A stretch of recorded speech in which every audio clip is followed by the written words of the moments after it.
Hit me. Yeah, I heard that one a lot. Ooh. Oh, bombs launched. Ew, sex. Oh, God.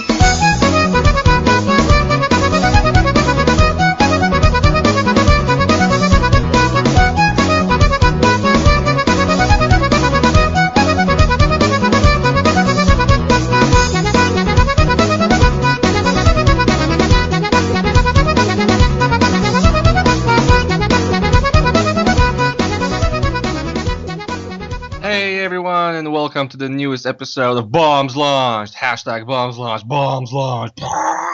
Exclusive. Exclusive. Bombs Launched. Giant Bombcast, more like Giant Lamecast. So you are in for a quality show today because I have a bunch of assholes here. So and you can bet is we're here. yeah, and Fat Mag is here, so there's no one to rein us in. Oh, Yeah. So the first asshole here is me. So I'm Ghost, so you know what to expect from me, probably. Joined today by Reddenblack, the resident cosplay hater. First down. Also joining me is the only odd one out, Believer 258, who is kind of the least dickish of all of us. I'm trying to remember the last time I was an asshole. I think it's when I asked Arclight Borealis why the hell he's watching Inuyasha. I don't think that qualifies as being an asshole. Don't you mean a last game? That's more like being like a sane and normal person. Yeah. Well, I was watching Bleach last night, so I don't know. Maybe I'm just being a hypocrite. So hi Bleach Kettle. is still better than Inuyasha. Hi Kettle, meet Pot. Also joining me today is Nick's Iron. So yeah. Hello. I only watch the most high class of anime, like Hokuto no. You mean like Mushishi? And, You mean Needless? Yeah, like Needless, and like Viper GTS and Love Blue Girl. And, Viper GTS, oh god. Yeah, you know what Viper GTS is. Yeah. Have you seen that picture on TV Tropes of a kid getting a La Blue Girl DVD for Christmas? No, but that sounds pretty great. Also, Viper GTS. I've seen 100% of Viper GTS. Ask me anything about Viper GTS. I don't want to. I don't know anything about What's that thing they changed the Ask Me Anythings to? It's like what it is. Some fucking stupid shit. Anyway. And last but not least, the artist formerly known as Alaska Gamer, Arclight Borealis. Hey. Hey. how's Redmond? You should start singing a Prince song. What about Red and Black? I will. We already introed him. Oh, I'm sorry. What the fuck, Believer? You better be sorry. Throwing off a rhythm. The biggest asshole. So tell me about Redmond. How's it feel to be near Microsoft Redmond? And Nintendo of America and other places Valve. nearby, like Bellevue. Yeah, It's like corporate- yeah, Valve and It's like Bellevue. corporate So, city. do you live in fear every second that you might run into Reggie and he'll kill you? I don't think I have anything to fear just because I have a relative who does work at Nintendo of America, I'm not saying so that he'll probably Reggie vouch is for me. gonna hurt anybody. I'm just saying that Reggie would kill you by mistake. Like he'd go to shake your hand and he'd just break it because he's a scary motherfucker. He would just say meh and kill you. Yeah, exactly. Like Reggie, how did you feel about that Topical. violent encounter? I'd be like meh, if I could say meh. Topical. Really, I found it really graphically unimpressive. Just randomly come up behind me and then suplex me to die from a concussion. Just imagine that smile, that Reggie smile. Yeah. At least you would be honest The about face it. of a killer. At least you would be honest about it because you're not like Jack Redden would poison all your family and just smile into your fucking face all the time. Yeah, he definitely looks like one of those He mafia. seems like the kind of guy, especially after this year's E3. Saying Yeah. used games. Whatever, Steve Ballmer is still kicking around there. That man eats lightning and craps thunder. He eats people. He eats people and he doesn't shit them out. He just sweats them in his armpits. What? Dude, he doesn't sweat, he perspires. Like he has absolute control over his body. Oh, bro, he perseveres. Oh my god. You'd have to. Ballmer is also retiring, right? Yeah, Apparently he couldn't persevere. Following year. something like that. That's a shame because he's like the closest thing we're gonna get of a crazy corporate executive from comic books and video games in real life. Because he's way fucking larger than that stuff. He could have been a pro wrestler in the 80s or something. Dude, I hope this is his next stop. What would his like? if he goes to the special professional wrestling. Yes. Oh my You god. call it the developer. Okay. So if The we developer. learn, if in the following months we learn that Vince McMahon is stepping down, we know who is taking over. Is that how you pronounce that? I always thought it was like Vince McMahon. It is. yeah, McMahon or something. McMahon. McMahon. That's how it's written. Mahon. Okay. So how's it going, Arclight, Brian, Alaska? It's pretty good. We've been here for a little over a week now. Classes at Digipen don't start until like a few days. Yeah. So have you started work on the game that will become Portal 4? Just gonna skip 3 and go right to 4. Yeah. You mean Yeah, the Portal? The final entry in the series? No, just Portal low caps. They're rebooting it in a gritty, realistic version. Portal I thought it was and just the grade O 1. is Portal, and instead of the O, there's a 0. We got rid of Chell and replaced it with a bald marine guy. No, actually, we replaced it with Tommy from Prey. Got rid of portals and replaced them with machine guns. Machine guns that shoot portals. Oh yeah. You shoot a dude, and then a portal just rips open its. Well, that's the whole story twist, is that there are no such thing as bullets in this future, and so your gun is a portal, and it's pulling bullets from the past. But every time you shoot a bullet, it takes a bullet away from the past, and it might be the bullet that killed Hitler. You know what? Hitler wasn't killed by a bullet. Wait, yeah, he was. He shot himself, right? Okay, let's go back to that. This works. All right. So every Just time you shoot shoot him a bullet, you could be risking shooting the bullet that would have killed Hitler, and then he doesn't die. No, actually, you just like shoot a cyanide It's a capsule deep, it's a directly into his deep mouth. moral, He it's just a deep and happens to moral chew game. it. It's next gen. Yeah. No, I am not gonna be making a portal game. Thank you. Yeah, You you will. think you're not going to be Yeah, making you a d- you Portal don't That's, know game that's anymore. what they once thought when they're Valve making comes Narbacular drop, too. Yeah. What do you want to actually make? No joking around. Yeah. I'm just curious. Let's see, a bullet hell shooter, a character action game, a customizable super robot game, a game that's in the style of System Shock. What if you combined all of these? This sounds awesome. No, they're all separate. No, you can concepts. combine No, them. no, combine that shit and then make it Portal 3. I want a customizable super You could- robot that also has to dodge bullets and fight people in character action with Portal. I don't know that Also, you need there's- to go to also school there's free to learn running how to in first design person. a bullet hell shooter. No, that's the kind of thing that can only be known by birth. We need more bullets. Congratulations. You've passed. Yeah. You get the rights to Tuhu and make a System Shock-ish sequel somehow. Combine Tuhu and Instead System of Shock. instead of like little girls, you replace it with take that Shodan. franchise to his fucking grave. Huh? Zune's gonna take that franchise to his fucking grave.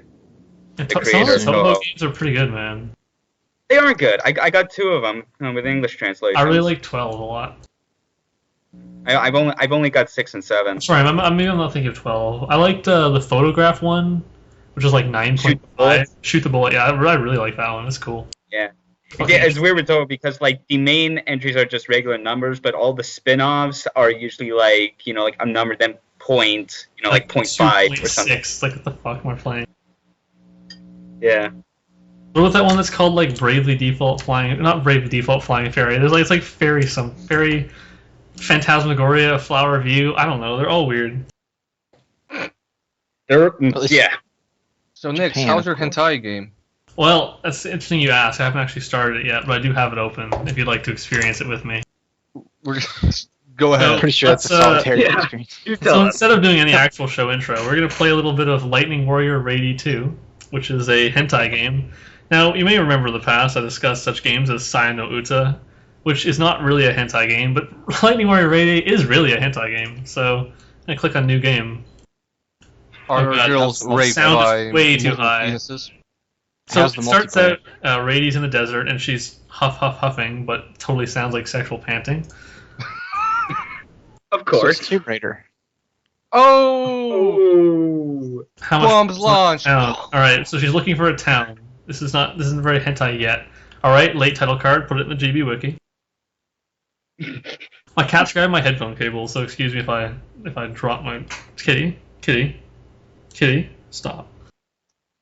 My name is Rady. I'm a fighter traveling the vast continents of Els. I assume that's Eris in Japanese, but Eris. you know.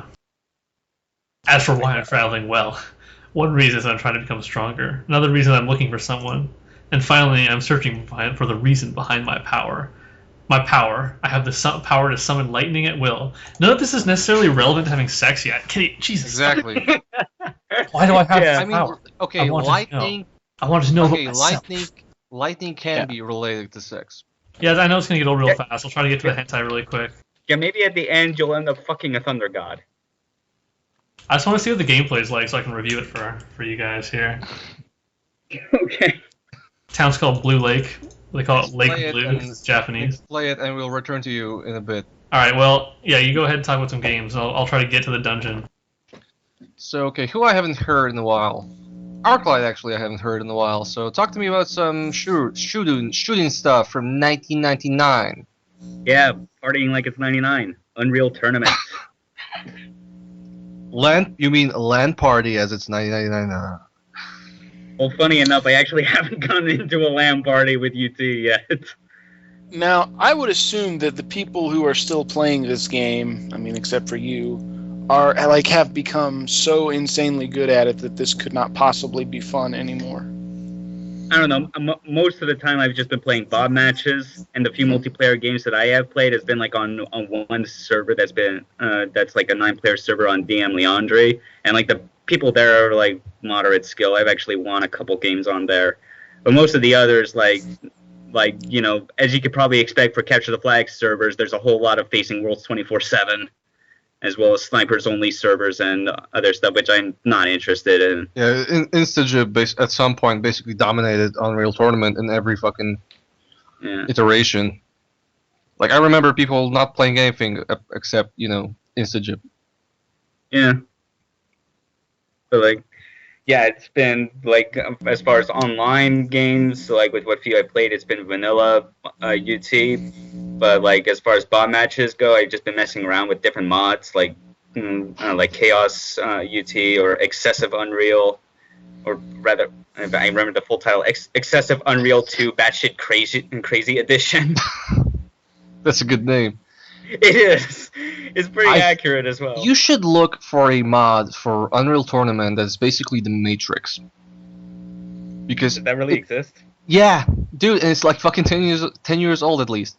Because there was a mod which basically gave one person. It's like kind of like the, you know, you have to hunt down this one person, and that one person has bullet time. Wow. And you also should check out Thievery, if you didn't yet. Although at this point I'm not sure if it would even be playable. So Thievery was basically a multiplayer mod based off of Thief. Yeah, I actually have Thievery installed. Nice. Yeah, although I haven't done too much with it yet, just because like Excessive UT has been so ridiculously fun. It's like that's kind of the thing that I like about like multiplayer shooters. I mean, yeah, like the vanilla game is fine on its own. Like I really enjoyed playing TF2, but like just like my most prominent memories of playing TF2 is like on a server where like the values and stuff were modified to the point that it's pretty much like what Excessive UT is for Unreal Tournament. It just like amps up like the amount of health and armor you have, like how much rockets and shit that you can shoot out, and the jibs are ludicrous, you know. Yeah. I mean, it's just messing around with some of those modifiers. Like at some point, like the textures just get completely like charred black from all like the blood and explosions and whatnot. That it becomes pretty that you can pretty easily see the seams in the textures at that point. Like I love these kind of mods that are like, okay, here's the base game. Let's see what we can tweak to push this game to the breaking point. Yeah. And yeah, it's unbalanced and crazy, sure, but it's fun in that way. I can imagine because I have fond memories of playing Good Stupid, Unreal Tournament, and Quake 3 mods. Yeah, I still have fond memories of the Quake 3 Western mod. It just turned Quake 3 into like a Western style game. Yeah, you had revolvers and shit, and that's awesome. Also it had a game mode which basically predicted the one from Red Dead Redemption, because you had a mode where you basically had a we had the 1 versus 1 duel. Wow. So it's kind of a Mexican. You begin at a Mexican standoff, kind of like Red Dead Redemption death matches begin, where That's everyone is interesting. pointing at everyone. So yeah. So yeah, like with what experience I've had of Unreal Tournament, like in general, I've only had a little bit of experience with playing UT 2004, like several years ago, and so like I played UT 99, and I guess pretty much the main difference is like UT 2004 has like some new and different modes, and as well as vehicles. Like vehicles, that's like the sort of the big difference between that and 99. Yeah, onslaught mode. Yeah, onslaught was pretty cool. They're like playing UT 99. I guess I kind of don't miss the vehicle stuff too much. Like I guess just because in UT 99, without that stuff, it's just focusing primarily on just the shooting. Yeah. I mean, the vehicle stuff in the later Unreals kind of always put me off because the Division. UT3, like they put a heavy emphasis on that stuff in UT3 from what I remember. And I don't know. I always remember that the division between Quake 3 and Unreal Tournament 99 was always that Unreal Tournament was always this fucking crazy FPS where you basically just ran around and just it was like the amount of content instantly and shit. Yeah, the amount of content, the modifiers, like the mutators and character skins or whatever. It was like a whole big kitchen sink approach, and it was still managed to be like pretty balanced and fun. While Quake 3, but it was crazy shit mostly. While Quake 3 was the one that was much more tactical and it was way more pure. Yeah, that sounds nuts. The Quake 3 calling Quake 3 more tactical. But it is. Like, that game relied much more on stuff like properly rocket jumping and mastering strafing and shit and mastering the railgun. Yeah. Like, Quake 3, Quake 3 looks like a stupid game, but it's actually quite, it's quite complex. Yeah. Yeah, UT99 is, like, crazy stuff going off all over the place, but it never, like, just the vanilla game never gets out of hand. Yeah. At least from what I've played. Yeah, I wish we'd get those fast shooters back. I mean, I don't know.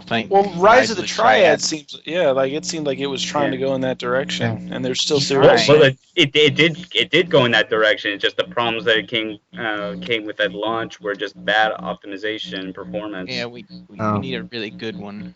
Yeah, like the 1.1 patch is supposed to be coming out pretty soon. Like Interceptor recently did a stream of the mod tools for it, and revealed like a new weapon they're going to be releasing along with the patch. It's basically like a triple barrel shotgun.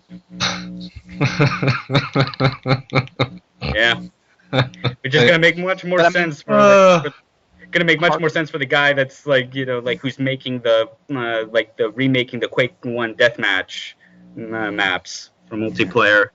So having a shotgun in there will make it feel a little bit closer to Quake. Yeah, but there's still going to be a shit ton of crazy rocket weapons. Yeah. Yeah. Drunken missiles. Modern, we don't seem to have any good modern stuff like that. I would just wish to see. There's still Serious Sam. Well, it's not really the same. Serious Sam is like amazing. Like it's great. Even 3 is really good. It's not like 1 good, but it's still good. 3 is really good. It just goes for the beginning where you don't really have access to good guns and shit. Just goes for a bit too long. Like first encounter HD is like amazing. Like amazing. Yeah. I found when I played a Serious Sam, it gets pretty boring pretty quick though. What difficulty? Exactly. God, I think the normal one. I think I figured out your problem. Yeah. Yeah. Like I don't know about boring, man. More like I'm fucking stressed as hell because I'm getting hit for a trillion damage from everything, and like there's 95 clears all throwing bones at me from 12 rooms. I'm like, what the fuck am I doing? Especially if you enter the room. Is there a vuvuzela going on in the background? No, I think that was Brian imitating the suicide dudes. Oh, yeah, I was making that noise. The headless dudes carrying the bombs running at you. Yeah, that's really good, actually. That was pretty good. Yeah, pretty impressed. Holy shit. He's holding his head in his hand while he's screaming at you. Some of the best character design ever. Yeah. So I have seen Okay. one frame of hentai so far in this game. Not much else has happened. Eh. Keep You can buy some weapons from this very scantily clad girl. She's got a great sword. I'll show her my great sword. Ooh. You know what? I wouldn't even want this fast type of shooters anymore. I would just want those something like Quake 3 and Unreal Tournament had going on with mods. Yeah. Because there are crazy fucking amounts of stupid mods for Unreal Tournament, the first Unreal Tournament and Quake 3. Like, and they're mind blowing, like the Western mod or like fucking the Matrix. Some of those are really cool. Yeah, I just looked up that Matrix Moves mod for UT. It looks pretty neat. I'm gonna probably like try downloading that after we do. And you don't have that. And you don't have that stuff anymore. I wish MS would port Microsoft Oh would my god, port this Halo bar, 3, this fucking... Halo 3 to the PC and just give us mod tools for that. Yeah. Because the Forge in that game, you could do some crazy stuff with that. I never really got into the Forge in that game. I did. I had a group. That was when I was in high school, and I had a group of high school friends that we just went and messed around with stuff in the Forge all the time. I think for me, as far as mods go, like the difference between like mods for UT99 and Quake 3 for me is like because of UT's kind of like crazy all over the place approach. Like I feel like I was more willing to like try out all these other crazy mods that change it further. Whereas like Quake 3's gameplay is so good that I almost kind of don't need. Yeah. Anything else to change it. I mean, like mods for Quake data, but it's not like I'm anxious to like check out. Oh, I gotta try out this Western mod or something like that. It sounds cool, but Quake 3 vanilla is very, very serviceable. Hey, Team Arena. Exactly. All I remember was them bringing that up on the TNT on the Quake 3 TNT that they did. Yeah, and the response was pretty much the same. Yeah, Jeff was like, who? Yeah, whatever. Yeah, I had no idea who it was that time, and I completely forgot about it. Anyway, so we also played some other shit, like Fallout New Vegas, and we spoke about it a bit in the doc. So how is it going for you? I'm really loving it. Like, yeah, it was like several weeks ago on this very podcast that you were recommending it to me, and that like as we were recording, I bought the game on Steam when it was on sale. And I've been pretty much like saving it for, I guess, like when I came down to Redmond, just because, I was getting a new laptop and everything that I would be bringing down. So I wanted to save it for that, not have to worry about transferring saves and mods and all that shit. And it's really good. Like I obviously see very clearly the parts where it's an Obsidian game, with like with the writing and characters and. Like with what bit I've played of Fallout 1, just the sort of callbacks to that particular game, like some of the ambient music from that game kind of creeping into the ambience in New Vegas. And then also I still get the same feeling as like with a Bethesda game with it being the old Gamebryo engine, which is shitty as hell. Yeah, to say the least. Yeah, it's like it feels especially weird after playing Skyrim and going back to this style of engine. And yeah, even though Bethesda did not make it, they had the tech already made and assets and whatnot that Obsidian went and made this game. And just seeing all the awkward animations and just the terrible character models. And the saddest part actually with that is when you go into the DLC. Yeah. Because you see that Obsidian wanted to do something more, but just the engine wouldn't let them. Right. Like especially egregious in like Old World Blues. Yep, which is the DLC pack that I played through. It's awesome. Yeah, I loved it.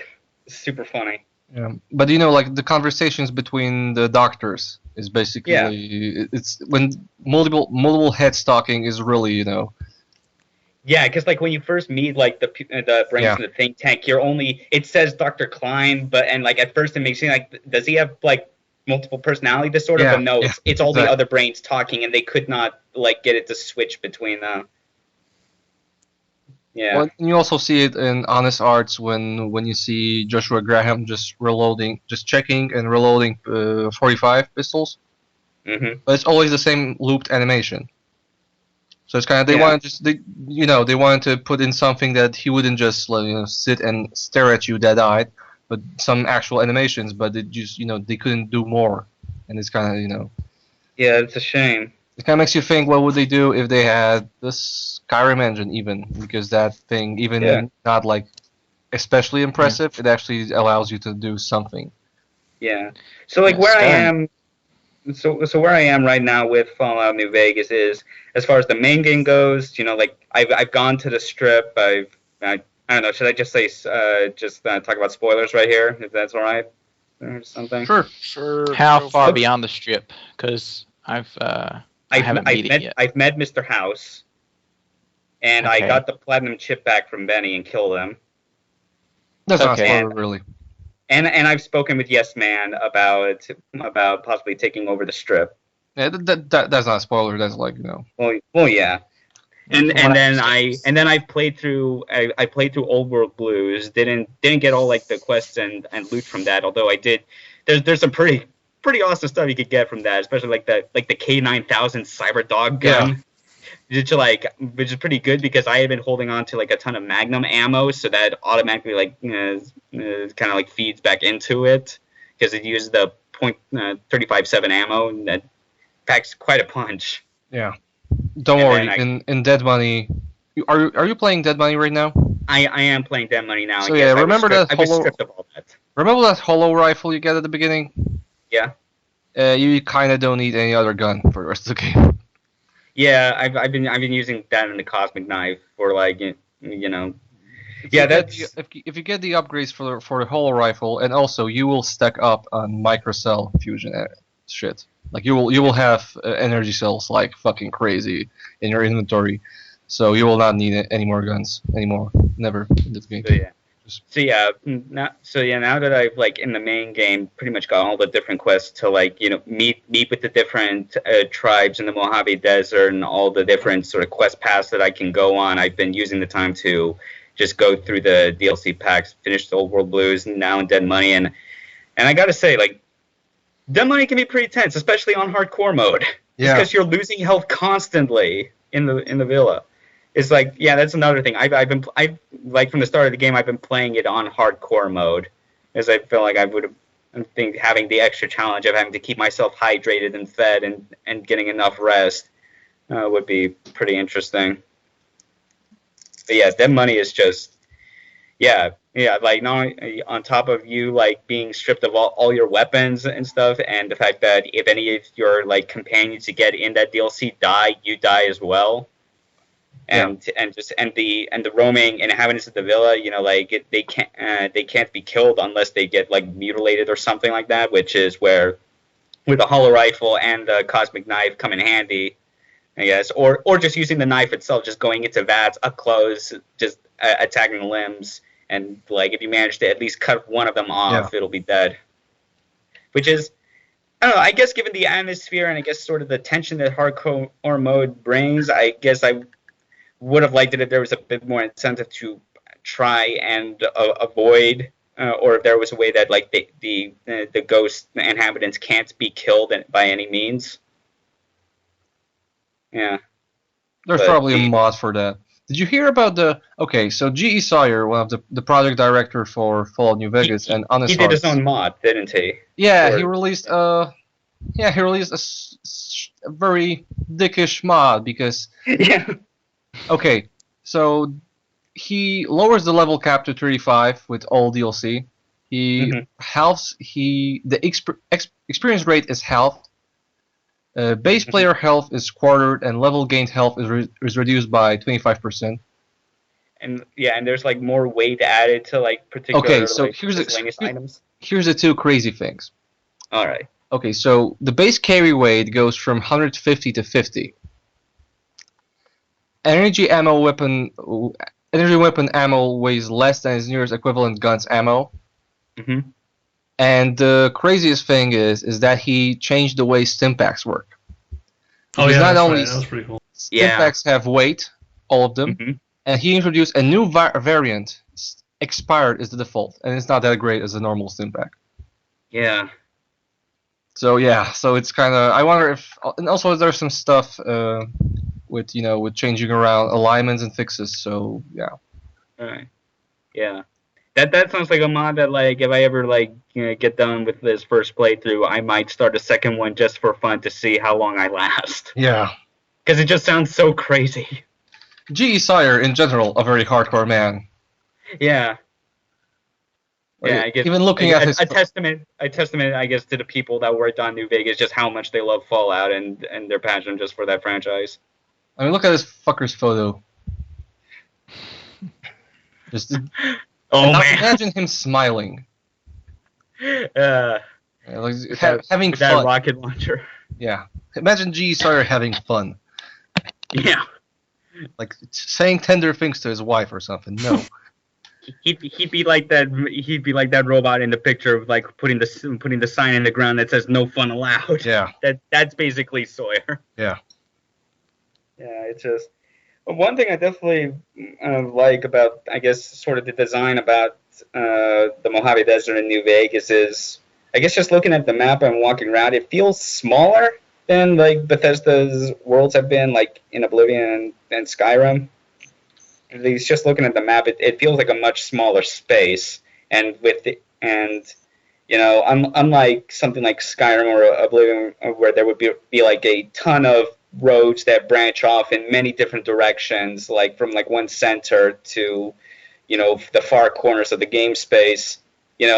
New Vegas starts you out in Good Springs, which is relatively close to the Strip, but the pass to that is infested with a ton of, like, very high-level monsters. So you basically have to go, like, in a circle, like, around the outer edges of the Mojave on just one main stretch of road that may branch off into another major stretch of road until you get to the Strip. And I think that's, it's still, again, open. It's still an open environment that you can, if you want to, foolish or not, explore in any direction. But I think it does a pretty good job of leading you in the proper direction, especially on hardcore mode, where you kind of, like, want to make sure that you're well stocked on food and water and get enough rest.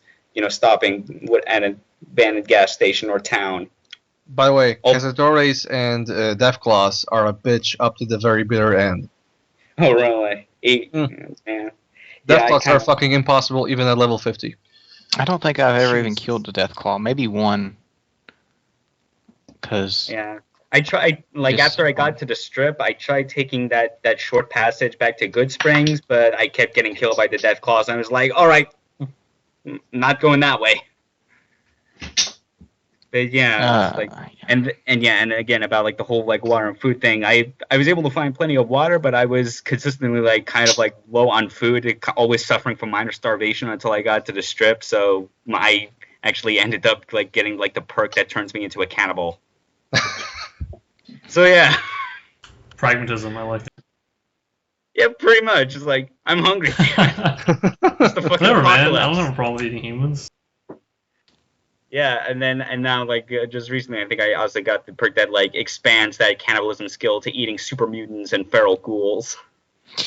Isn't there some kind of disease you can get from eating other humans, though? I forgot the name of it.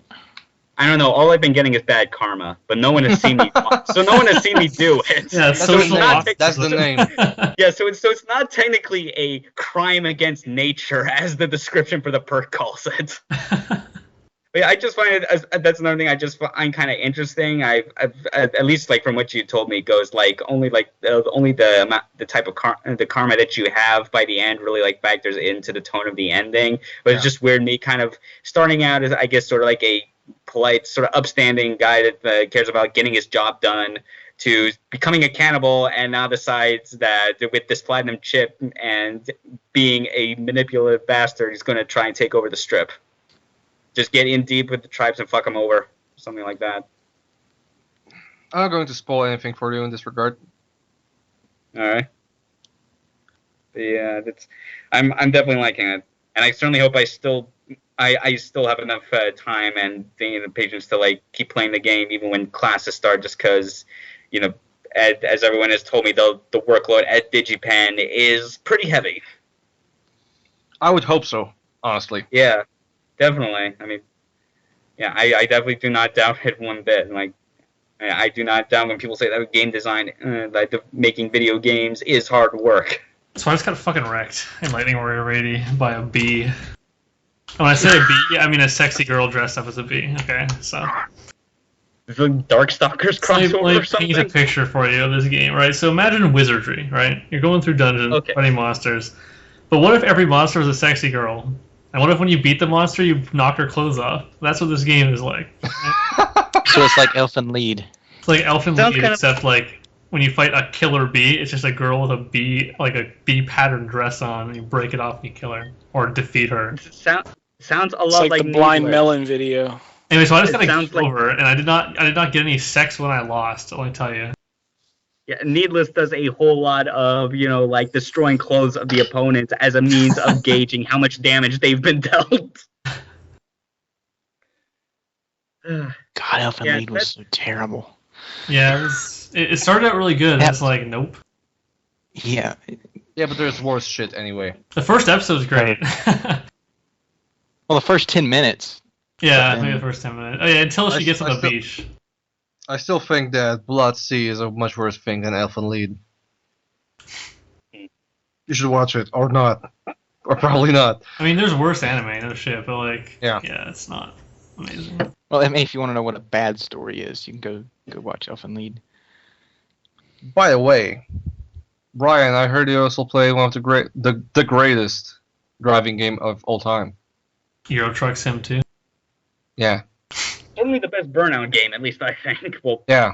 Actually, I don't know if that's valid for me to say because Paradise is the only Burnout game I've played. But yes, I've been playing Burnout Paradise. This was a great game. What? I mean, how do you feel about it? Let me know what you feel about it. Well, I've actually played the game before. It was, if I remember correctly, it was like the first game I played on when my family got a PS3, like in Good choice. 2008. Yeah, it was Good choice. Yeah, I was like, this looks like a fun driving game, and I guess like I hadn't known too much about it. I was familiar with the Burnout name and like sort of like what those games were about, but I guess I wasn't fully expecting it to, I guess, not just be an open world game, but just be like a crazy like intricately designed open world with a ton of different challenges and stuff to do. Just driving around that city was like definitely one of the most fun experiences I've had in video games. And like I got this game like as a gift from a friend. It was like a code that he had on Origin, which like kind of wish it was like the Steam version, just because I have everything else on Steam. But I don't know. I can't complain too much. If you really, really, really want the Steam version, I can give it to you. I got that same Humble Bundle, and I got it put it on Origin instead of Steam, like an idiot. Yeah.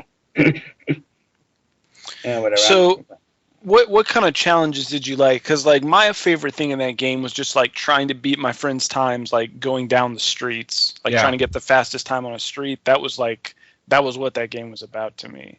Not so much the spin your tires at a stoplight races.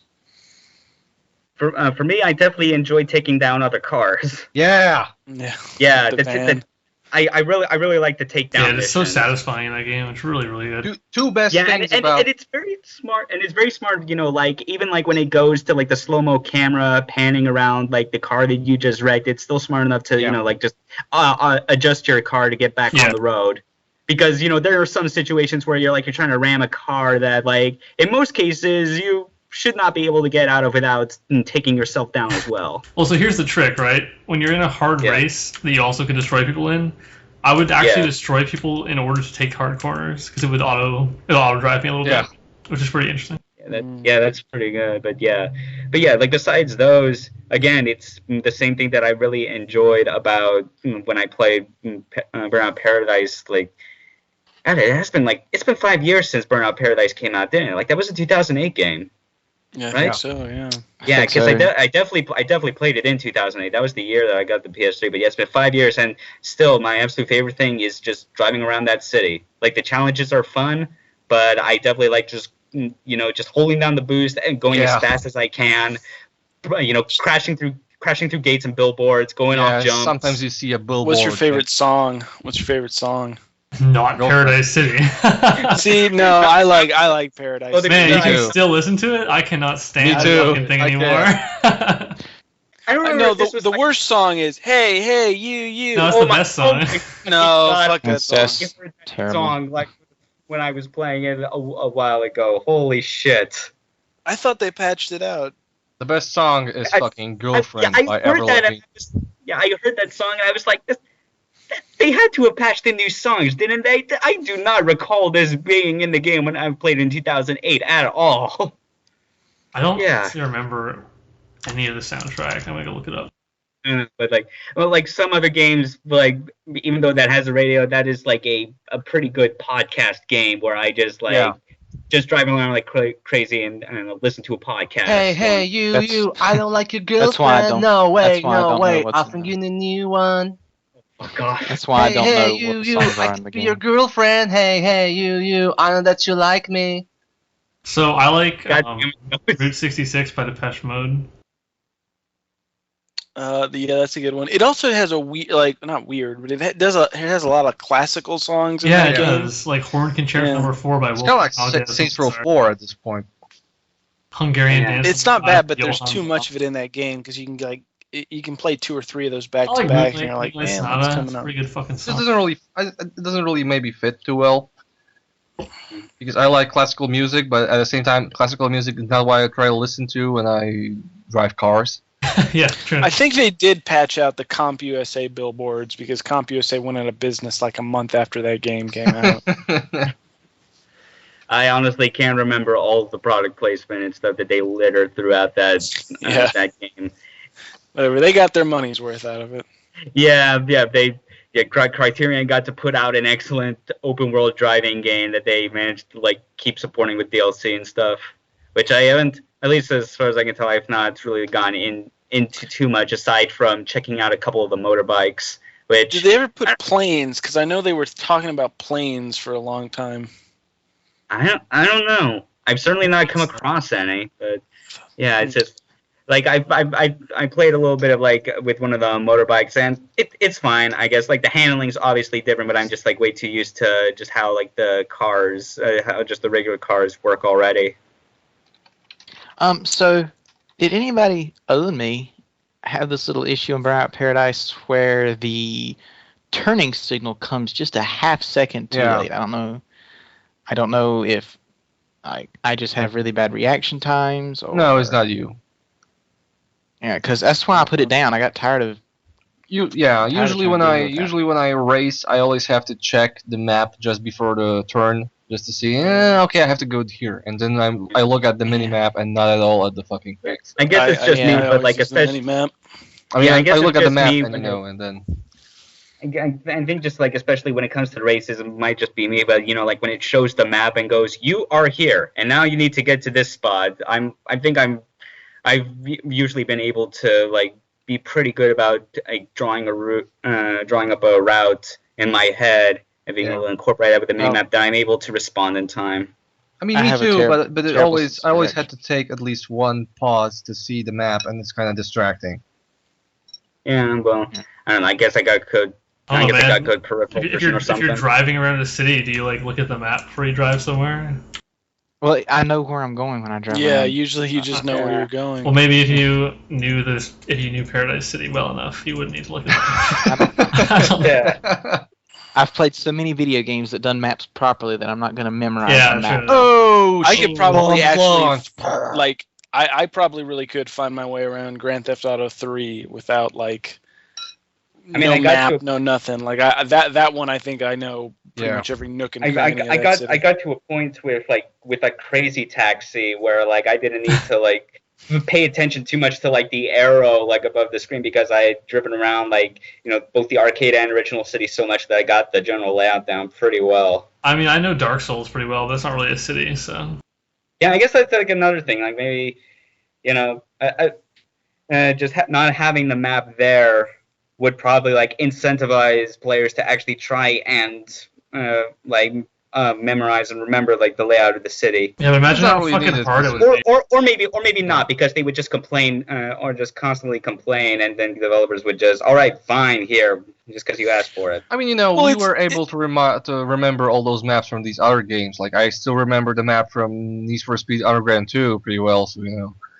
Yeah. It's easier in Paradise City because there's different areas. Like there's a real industrial part, there's like a countryside part, there's like a beachfront part. Like you can kind of compartmentalize it a little bit better. Yeah, they do. Yeah, they make it pretty clear. You know, like using the eight directions of a compass comparison. You know, like pointing out these different areas based on the direction. It's such a great game. It is. Yeah. So good. Yeah, it's just the map thing for me. Other than that, it's very well designed. I think I'm gonna play it right now. Fuck you guys. And then I played a tiny bit of McPixel. Yay! Which I got from the like the little Steam code that FatMac posted in the doc a while ago. 2 Polish things on the podcast. Me and McPixel. McPixel. McPixel. Yeah, it's. I was gonna make a joke I've only- about it being Polish, but you beat me to it. Yeah. Except my joke was gonna be really offensive. So I've not played a whole lot of it yet. It was a game that I kind of played in between flying down to Redmond and getting settled in my apartment, and I haven't touched it since. But I definitely like the art style. It's pretty silly. Just love how it's like it just turns the art of like trial and error, like pixel hunting and adventure games, and makes it like just a big mini game series in a way. You should play the extra levels from DLC. It's free DLC, but Sosovsky, the other, made maps based on other games. Wow. So they're like looking at. You can change the result of the Gordon Freeman experiment. So Oh wow, really? Like, there's some really stupid maps in these packs. What do I do? What do I just walk up to like the Zen crystal like specimen and just kick it over, or just kick Gordon Freeman into like the machine? I just love how a majority of like the solutions or solutions that result in failing are McPixel just walks up to the thing and kicks it. Yeah, or pisses on it. Kicking solves everything. Or takes a piss, and that's the way he solves the puzzle. Yeah. Yeah, it's pretty good. I definitely need to get back to it more. I think that definitely just that is a good game that I could see myself playing in small bursts, but between my potential workload in the coming weeks. Yeah, that's all I've been playing. It's a good podcast game too. Yeah, definitely. So that's all. Anything else you want to talk about? No, that's all I got. Well, I guess even less than McPixel, I tried like playing a little bit of Borderlands 2 on this laptop, and it didn't run super great. It's making me really wish that I brought my desktop down with me, but oh well, that'll have to wait till next semester. Really? What's the graphics card in it? Because my brother's computer is crap, and it can run Borderlands 2. Well, this one is like it's got like an Intel graphics or something. It's a Core i3 that's also on it, so I can't remember if like there are like specific kinds of i3s that are like quad core or dual core. I think this one's dual core. Pretty sure most of them are dual core. They just sold you a I Neo beat Geo. the original. I beat the original Borderlands on Intel HD graphics on an i3. But yeah, this would be like kind of like, but this is me running it like a native resolution on lowest possible settings. But I guess it's just I don't know, just trying to draw distance or whatever it is that's making it lag. I turned the resolution of the original Borderlands down to like 320 by something. Christ. And still managed to beat it. That was terrible. And managed to beat it somehow. Yeah, like that art, I'll admit, like Borderlands art style, it looks great, but it only looks great when when the lines aren't so thick and full of jaggies. Well, I think the art style was the very reason I could turn it down that far and still manage to play it.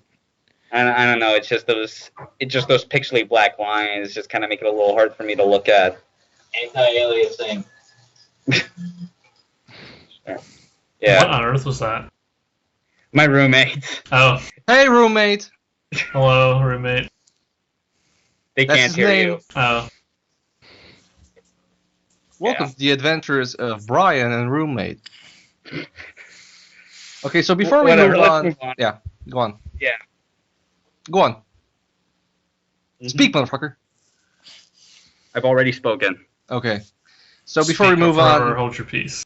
yeah, before we move on to Reddenblack and the room, Nix, what's on the hentai front?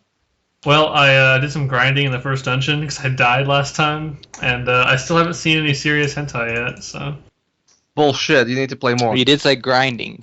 yeah, grinding. Yeah. Literally, guys, literally grinding. That's what she said. I need to go to the inn and heal up. I wonder if I can have sex the innkeeper. Sex fire. Let's just try and fill this with as much innuendos and entendres as possible. Well, there's no innuendo here. I'm straight up like this is a game about having sex. So It's single But you're entendre. not. there was a character I met the one male character I've met so far in the game just straight up said, "Hey, let's have sex." So All right. Pictures or it didn't happen. okay, I'll go get a picture of it before I go to Nice. the second level. So. Okay, so Ty, how's the room? So they put out a how's new. Tommy Wiseau? Tommy, If they did like that's some a kind new of one. crossover, if they did a crossover, for this, Yeah, that would be awesome. Would it be great or terrible? Like, The new deal, that might be amazing. it the would new be chapter both. should be just called "You Are Tearing Me Apart." I cannot open this box. Oh hi, Mark. all right, that's pretty You good. finally unlock the box. It is Tommy Wiseau's head, and he just like screams at you. And it says, "I'm Tommy Wiseau, the creator of the room. You have to shoot me to finish the game." Somebody, let's go to Kickstarter. Let's stop fucking around. Yeah. So the room put out a one-chapter epilogue that is free, assuming you've paid $1 for the original game. And it's great. It is absolutely the best. Like it's a whole new box. Actually, it's more like a table, but it's a whole new table, and it's actually really great. It makes me super excited about what they're doing with the Room 2. After you beat it, you get a little teaser trailer for the Room 2. You mean the reboot, the room? Reboot. The Room No, it's gonna be called Rocky Balboa. Oh my god. The room. Not as good as the time. Sorry, go ahead. That was It's great. It starts to it starts to do this thing where in the previous game when you would like unlock one puzzle, it would like open up another section that you had to do. And now it starts to do this thing where it'll actually there's still only like one set path you can go through. It's not like you can't solve the puzzle in multiple ways. But when you open up one thing, it'll unlock 2 or 3 sections at once. So it gives you more like you kind of end up playing around with each section to try and figure out exactly where you want to go, unless you use the hint system, which I don't know why you would use the hint system for this game, but it makes me super excited about what they're going to do with the Room 2. And the only other thing was I guess I should probably go back and play the whole original one, but it seemed like the visuals were like significantly worse in this one. It seemed like the textures, like the wood grain textures, don't look as good. The metallic stuff looks a lot more plasticky. Visually, kind of a letdown, but in terms of puzzles, it was I great. thought the original one looked really, really good. At least I played it on a remember 7-inch looking at it tablet, so I don't know, but. I remember it looking really good too, and this one, the textures, like I really noticed that they were kind of muddy and not so crisp. But it takes about 20 minutes. It's totally worth it. There's music puzzles and all kinds of good stuff in it, so that's great. Let's see, and then so the last couple weeks I've been going on like an open world vision quest to try and like prepare myself for Grand Theft Auto 5. So in the last little more than a month, I've played Grand Theft Auto 4, Red Dead Redemption, Saints Row 3, and then this last week I played Bully. Bully.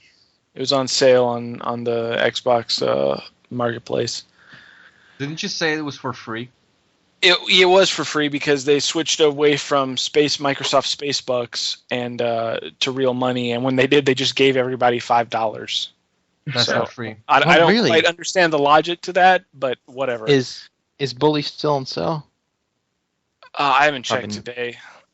I should go check when probably we're done with because this. I think all of the Rockstar stuff was on sale. Max Payne was on sale for like $10. I should go check after this. I haven't should. played Bully. It's pretty good. Bully is so good. So here's the thing. I played it. I didn't finish it, but I played it when it came out, 7 or 8 years ago, and I played about 10 or 15 hours of it. And I thought it was good and everything, but I was playing it again, and man, open world design has come a long way in the 8 years since that game came out. I don't think that they can ever make a sequel to this game, and I don't think they should, and I think if they did, people would be tremendously disappointed in it. Why? Well, so what they do in open world games now is they come up with kind of organic ways to encourage you to explore your environment. Like, specifically, I'm thinking in Red Dead, which I think Red Dead might be the best open world, in terms of design, the best open world game ever made. They do stuff with like those little scenes that you get when you're riding like between towns, and like the treasure map quests and everything, where it encourages you to just kind of walk around and like get a feel for the environment and get a kind of, to explore, to just enjoy seeing what you're seeing. And Bully is very much you see an X on a map and you walk there and get your mission and do your mission, and then like rinse, lather, repeat, or lather, rinse, repeat, I guess. The world in Bully is super constrained, which makes sense because like part of the reason why they can't do a sequel is because they can't use that same character, because like the character has like he's grown up, right? That didn't really stop them with Grand Theft Auto. Yeah, it's not like they need to keep using Jimmy Hopkins for a sequel. No, but to put in a new person, you would have there's a very specific age range for what that character can be, because you have to have a character that has enough personal agency to be able to convincingly like do different things and go different places, but you can't have them be like, you can't be a senior in high school because all of the stuff you do in that game is so trivial and childish. I have an idea how to make a Bully sequel. What's You basically have a female protagonist and you do Mean Girls. Exactly what I was thinking. But I don't think I get that, but I don't think that would be a good open world game. That would be a good like point and click adventure game. Why? Because women can't be fucking bullies? No, well that's the other problem is you don't play as a bully in this game. You play as a kind of a dick. Who's fighting against the bullies? Yeah. But anyway, so the world is super like constrained, and it's technically an open world because you can go to different mission givers, but you could have just done this like as straight up levels, because you have to progress through the classes in order. You progress through like the years in school in order. There's set events like the Halloween mission. There's stuff that you have to do basically in order in the game.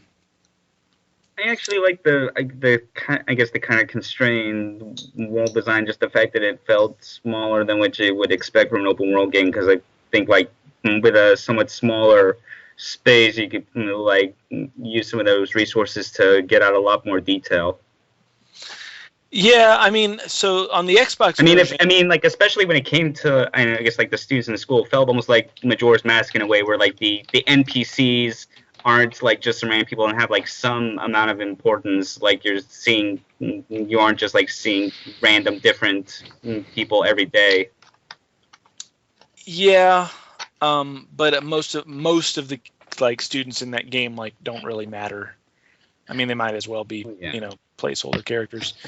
So people. I don't know. I always enjoyed about the thing I enjoyed about Bully the most was always listening to these incidental conversations. Especially when I was kissing the girls and I knew a bit too much, like the redhead girl kissed her brother. And that was a lot, and as you know, that was small stuff, Easter eggs and shit that really made this this school click in a way. And then, of course, gay sexual content. Gay sexual content. It's really only funny because that achievement is called Over the Rainbow, which is great. So That is a pretty good name. for a sequel to Bully, now I haven't actually played Bully, so if this sounds really stupid, don't laugh or laugh, just whatever. Don't be a bully. Do you think about they it. could take any hints from Persona, like put this sort of social link ideas into something, into a Rockstar-ish game? I definitely think it'd be cool if you could summon Thanatos. Not the whole battle thing. I just think the social link ideas Just and bring, stuff just like bring that a gun could with you fit into really school well. and then shoot yourself in the head. So they have basically factions. Like when you beat up bullies and like help a nerd or whatever, it'll say like bullies -10, nerds +5. Yeah. It's kind of like It actual doesn't high school. Yeah, I don't know. No, it wasn't really like my high school. But, No, I used to have a friend, and he's like, "Sorry, you're in the wrong faction. I can't be friends with you anymore." yeah. Yeah, my high school wasn't like that, but I somehow still felt I sympathized more with Jimmy Hopkins just because I could not give much of a shit about some of my classmates. My whole I mean, high school. most of the Or let's be any- clear. Most of the characters in this game are like future serial killers. Like these are deeply Yeah. sociopathic, children. like most of my high school. Deeply sociopathic children. Yeah, well, very most of my very high school- obvious with Gary. You know, he's Yeah, he is straight I up actually- a I fucking I sociopath. actually like Gary. All of these people I'd like to see like name checked in the next Grand Theft Auto game. Yeah. Like President What Hopkins. happened to or them something. later? Yeah. Yeah. Well, I would Yeah, say like- just see in game, just an Animal House wind up about every student who he is right now. Yeah, That would be pretty. That That would would be pretty awesome. Rockstar, what the fuck are you doing? yeah. Did you or did you not? Yeah, it would be like, especially if it like took side missions you did into account. Like, did you or did you not help like the drunk English teacher that got sent to an insane asylum? Yeah. That was a That'd be cool. yeah, just the faculty members have quite their quirks. My favorite was the art teacher who kind of had like a weird Mrs. Robinson thing going with her. Yeah. Oh Like- yeah. Like it's only implied that it's only in Jimmy's head, but it's kind of Yeah. And I like and that then part the most because that's a very childish thing to do. Just think that your teacher is into you. Yeah. And I then had there a, was, like, Persona 3. I There's had the a fucking teacher in high cafeteria school who lady. straight up wanted to have sex with one of the students in my class. It wasn't me, for the record, but oh. it was Did this swag ass black dude. He was a pretty cool guy. Anyway, yeah, she totally wanted to fuck him, but And then there was like the cafeteria lady who you're trying to help her with a date, but then like it's basically implied that like, I forget who was that she dated, but she pretty much raped him essentially. I don't know. There was I some don't know. there was some weird. I think it stuff. was the PE guy. The PE guy. Yeah. Who was yeah. also another type of creep. So yeah. Yeah. Yeah. Especially he was But like that's such hanging an out in- easy hanging out joke in to front make, of porn though. shops. Yeah, of course it is, but you know. Like that was the main problem I had with the humor in the game was that every single joke was so fucking obvious and easy. There was never I didn't feel like the writing was any kind of like approaching creative or anything. yeah. But anyway, back to Believer's question. The social link stuff, like I don't think that's the problem here. The problem is the structure of the game is so it could have just been a linear like level based action game. It really could have been. You basically just you find an X on a map, you go talk to the guy and you do your mission and that's it. There's no kind of organic branching, there's no kind of like exploration elements really. Like the big encouragement to exploring is collecting these little rubber bands. It's for a game that purports to be open world, it a lot of times is absolutely not. Like it doesn't have to be an open world game. And so I mean I really think that people who demand a sequel for this game are just setting themselves up for disappointment. I don't think the way that this game is presently structured or designed is very conducive to having a sequel. I don't know, like, would you think, like, if they were to make a Bully 2, they would, like, make it more in line with Rockstar's current design, or would they try and make it exactly like this one is? Because I don't see, like, how any, like... I think they should throw out this design entirely. I really do. I mean, I would, like, much like to have, like, the sort of same kind of, like, small, condensed, detailed world, and having, like, the NPCs matter, like the students and faculty and people in the town, you know, have those. But yeah, like, having more dynamic events that kind of factor into, like, whether you're gaining favor with certain cliques, like, that's the obvious improvement I can see, instead of just having it be like, okay, go up to this X on the minimap and take part in this side quest where you're helping, the preppies. If they took out the constant fighting, that would probably yeah. That was a bit too much of that.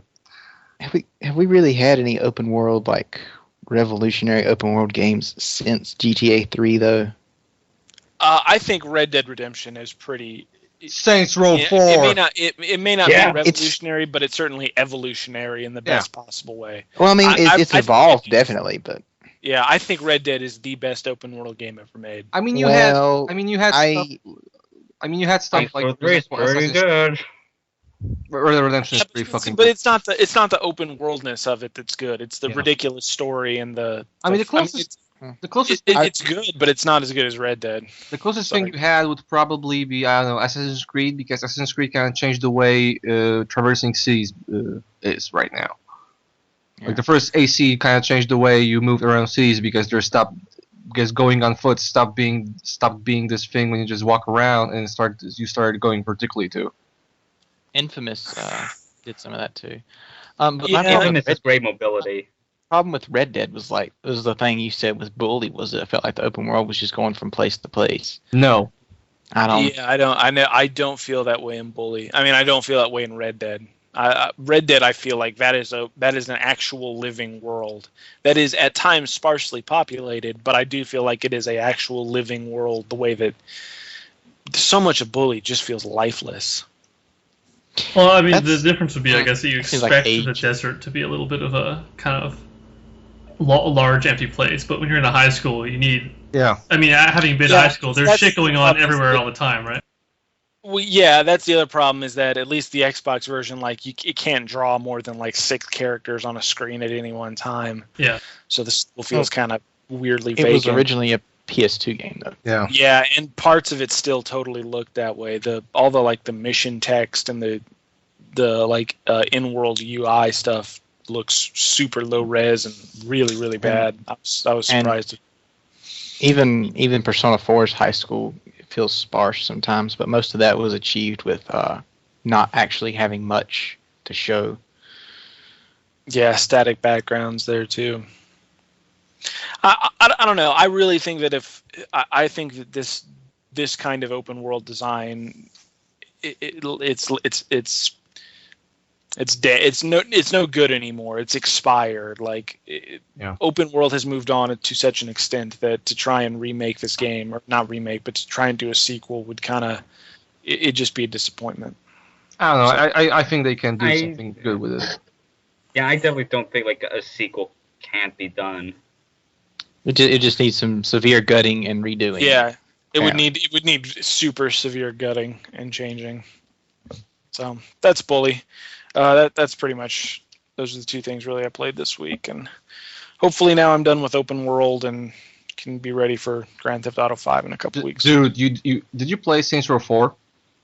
I did not. Then you are not fucking done with open world.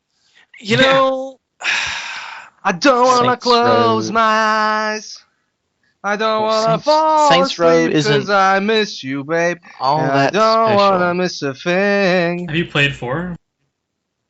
Did I? No, Believer. The guy just said it's not that special. Okay, having a couple of powers that... You have no fucking idea. It's not about the fucking powers, that's for sure. Talking about gameplay-wise, Saints Row the 3rd, at least, wasn't insanely special. At times, it was fun. It still wasn't... We are speaking about Saints Row 4. at this point. Saints Row 4 doesn't look like anything but Saints Row 3 with powers, which sounds Dude. awesome, but Dude, Gundam is just like Yeah. it's like Let's move. Powerpuff Girls. It's like a giant robot. You should fucking play the Gundam game. is like pretty Mazinger, much, but actually, real Nick. robots That's- instead of super. You're getting into my problem. You're getting into my point of why I fucking hate anime so much. why? What was the point? I don't really know where he's going with that one either. Yeah, we're not going to talk about anime. Anime is for jerks. Anyway, Saints Row 4. Yeah, I'm not. I'll let that sit on the back burner. And Dude, you are missing a fucking lot. Because not only that game is super fun to play, but it's also extremely funny. I'm Like, gonna have to agree with Red and Black. Like, despite being the only one having a, Well, I guess if you have anime like a avatar, shriveled black heart and have no sense of humor, it's probably not a very good game. I'm sure it's funny, but Yeah. I don't want to play. It's not the 20 fucking hours I would need to play it. Like, that's not enough to just be funny. I But it really- also plays great. That's the thing. I really want to play Saints Row 4, but my money is like going towards other things. You should play Saints Row 4. I know. I mean, the thing is, I'm going to play Grand Theft Auto before I play. Saints Row. imagine, like, you know, like okay, powers, duh. But also imagine, like, it's imagine this this open world game that's also like a superhero game, but it's probably the first superhero game ever that actually allows you to go crazy with those powers and actually lets you feel like a badass. Because like the problem of most of these games, like for example Prototype, is they give you all of these powers and then throw just beef gates at you. You just like Prototype had this problem when the moment you just started getting powers, you would just fight fucking enemies that you would take at least 3 minutes to kill one. Yeah, the And structure you of would just Prototype never is use awful. all of this shit. And here, you get super speed at like 1 hour. And it just never stops being fucking amazing and just hulking your way throughout the city. And it's also like the writing is just is excellent. See, but usually when those games like that, like Crackdown or Infamous or something, whenever you get the superpowers, like, yeah, that's fun for like 5 minutes. You know, the thing is, here you get here they nailed the way the way you get the powers, because you get them at enough a time and you get enough shit thrown at you to use them. Also, Infamous not really a fucking good example because that game Infamous is is also not a like great Prototype. game. Infamous Yeah, is Infamous a fucking is good. third-person shooter. So yeah, it's not at all like Saints Row 4 or Prototype or Crackdown. I don't know, everything very I've seen fun. of Saints Row 4 is not. I'd rather play Yeah. Grand Theft Auto.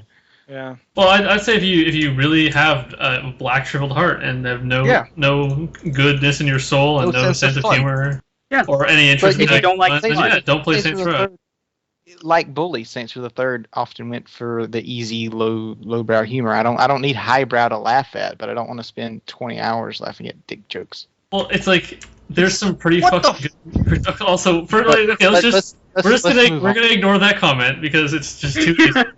But we're gonna Thank you. like, let's just say, like, look, you know, it's not. Yeah, you're right. Saints Row 4 is not like a nuanced critique. Okay, it's not Killer is Dead, but it's like Fine. it is a rather fun game with some pretty fucking funny jokes, especially if Like, you. I actually think, like, my favorite mission in that game was the one where you get the plastic surgery to look like the SWAT team captain. Yeah. Like, that was the funniest. Like, that to me was the funniest part in that game. It's not boring. I fired it up No. yesterday, but it's not If you like- greatest game of 2012 or you like whatever. the I'm not saying that, but you should fucking. I know play you're not saying that. Saints Row 4. It's not special. It's not that special as far as I'm concerned. This is You my should play opinion. Saints Now, Row let's 4. move on. Because, you know, like, the thing is, like, people were afraid that Saints Row 4 is gonna just phone it in and be just, like, super referential in its humor and haha, like, remember That's when not- we that's did not that what I'm text saying adventure, haha, like, here's this, but, you know, this crazier, and it's not. Like, it's very smartly done. Like, Most you are a master of multiple voices. it tries to, you know, like, Saints Row 4 also has, like, text adventure stuff, but it's just, like, nothing in the way of what Decker's Die was. They just take it way further and in a way funnier direction, and it also doesn't feel like, oh yeah, remember all those memes from last year? Let's just escalate that to fucking oblivion. Like, you know, like it's not like Mass Effect 3 and the calibration joke, where people went, haha, calibrations, Garrus, and the only thing Garrus said was, I'm doing calibrations in Mass Effect 3. All right. It's not in the same, you know. I don't think I- they're I- listening to us, believer. I'll eventually play it. I don't care to play it right now. Psyched about Grand Theft Auto, though. Because, because Nick's already said, if you have a black shriveled heart. Exactly. Well, that's fine. I've long since, settled You said that like it's a bad thing.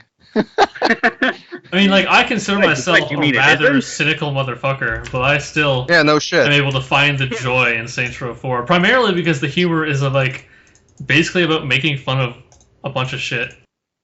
And I appreciate that. I don't know, when the beginning of the game... The first, the very first mission is just... is so good. Like, if you can play that first mission and you're like, yeah, that was just dumb, then you're right, you probably shouldn't play the game. But if you play that first mission, you're like, okay, I get it. You're like, The last time I laughed out loud at a video game was Blood Dragon. And this is way better. And Blood Dragon was fucking amazing. last time I laughed out loud at a video game was probably Dive Kick. Okay, but that Dive Kick is in a whole different ballpark. Well, it was Well, the right stuff. Last game I think- laughed out I loud think at was that- Hyperdimension Neptunia Victory. There is some Anyway. legitimately funny stuff. I think that the height of video game humor is Portal 2. So let's move on. I thought Portal 1 was really funny, but Portal 2 didn't really do it for me. Portal 2, the funniest part is that when Cave's talking about the lemons, you Yeah. can't throw those lemons right back at him! And Gladys says, give him the lemons! Yeah, I do like Cave That was Johnson. the funniest line in that game. I found the Wheatley stuff to just be a little tiring. I liked Wheatley, but I liked I liked Steve Wheatley a Merchant. lot. I like Portal 2. I still like Saints Row 4, so I'm trying to think of Finding- other games I find actually humorous. Blood Dragon. I think Tales of Xillia had some legitimately funny moments. I don't know. That's about all I got. Right? All right. You guys should fucking play. You should stop Yeah, being I mean, like, killjoys and just fucking play. Saints Row 4 is an excellent game from a gameplay Yeah. From a gameplay, I'm not gonna say it's like the most stellar gameplay design of the fucking 21st century, but it's certainly fine, and at no point is it like tiring. And I played Saints Row 3 and 4 like basically back to back. Me too. I like fun, and Saints Row 4 looks like a hell of a lot of fun. It is a hell of a Well, lot. I like fun too. I didn't find Saints Row the Third incredibly fun. I found it kind of fun and good to sit down and mess with occasionally, like I did yesterday when I spent an hour reading restoration poetry. But So I like Saints Row 3, but I didn't necessarily like all of it as much. But I found Saints Row 4 is basically all the shit that I liked in Saints Row 3, but just Yeah. done the entire game. And it Also, skips all like, that bullshit of like, oh, I have to drive across the town, because no, you just jump in the air and fucking fly there. And there's also the fact that Saints Row 3 Saints Row the Third had a problem that every mission felt like a tutorial at some point, and Saints Row 4 doesn't have it really. Yeah, they It's avoid not that in a really good way. They're just like, all right, let's Yeah. make all the tutorial basically separate missions. Yeah, like they don't force you to do the side activities once, basically, like they did in third. Not really. I mean, they don't force you, but you should do them at because the- you're going to want the yeah. infinite sprint. Yeah. Also, they only sounds show you like 2, maybe 3 activities at the very beginning, and then just do away with it. All right. They exist more to introduce a certain character and the way this simulation works than All right. than them trying to say, okay, let's drag this fuck out because we can't do any more story missions. Like, they're actually much better about not tutorializing every fucking mission. Like, hey, here's this, and never do this again because this is never going to return ever. It's much better about that. Yeah.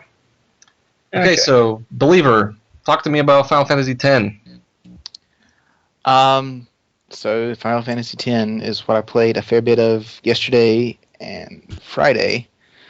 And it's pretty good so far. It's probably as linear, almost as linear as Final Fantasy 13, but the difference is that it's a better game because it presents itself a lot better.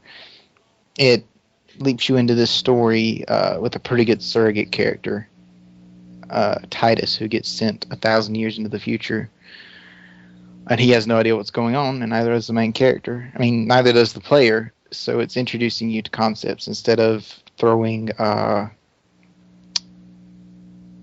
word has escaped me. throwing entries at you, and like 13 did. Yeah, 13 was like, I don't know about that storytelling. It's a little bit questionable. I mean, I like 13 a lot, but it's like, maybe you shouldn't require your player to read. Now, I mean, let me separate this out. Personally, I love reading that shit.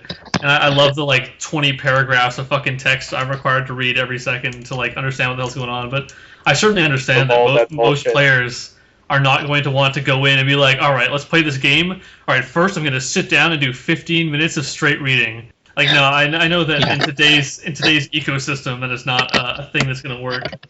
Well, that would have never worked. But even in 10, its story is pretty clear. It's pretty clear what's going on. There's not a bunch of yeah. Well, I don't know if I'd say that. I mean, the whole sin thing is kind of confusing.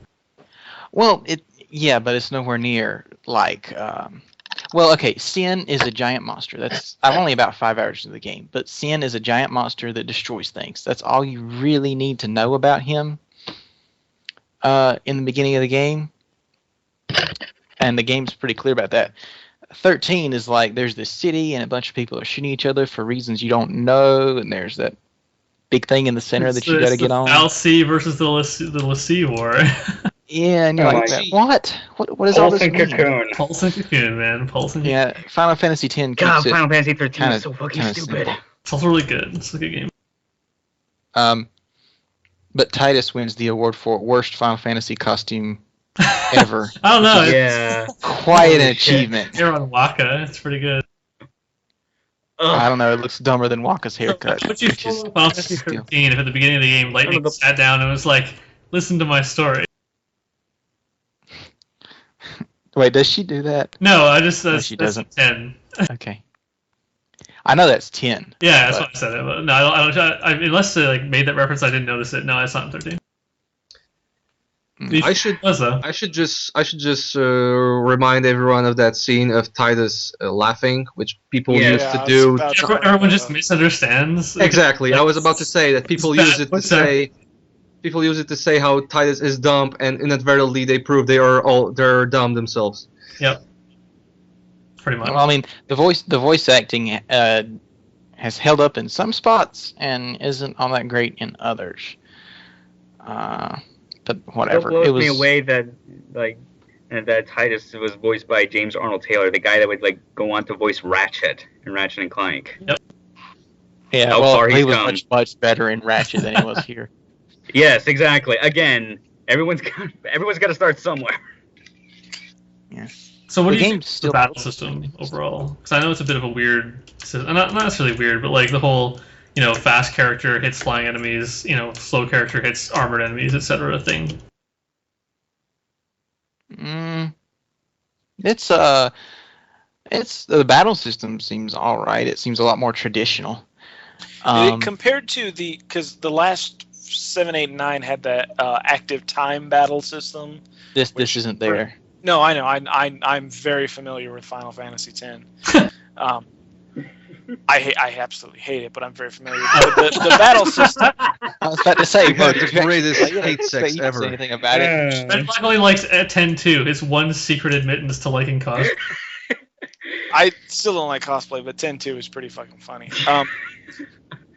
Yeah, the battle system. I like the battle system. That's not a problem with this game. I'm sorry I interrupted. Go ahead. I'm not gonna. It's better that I don't talk about this game. Why would you? Now you want me to. I want to hear what you have to say. Sounds like you want me to make you talk about this game. Yeah. So from what I've heard of 10-2, everyone who really has no interest in or hates 10 actually kind of likes 10-2 that I know of because it's so stupid. Yes, it does not. Here's the thing. So, goddamn pop idol. I let him talk. I want to hear him rant. I'm even thinking about it. I'm getting so angry. I can't even What does he dislike so much? 10 is a great game. I don't know what your problem is. No, it is not a great game. It has your childhood by someone playing too much blitzball.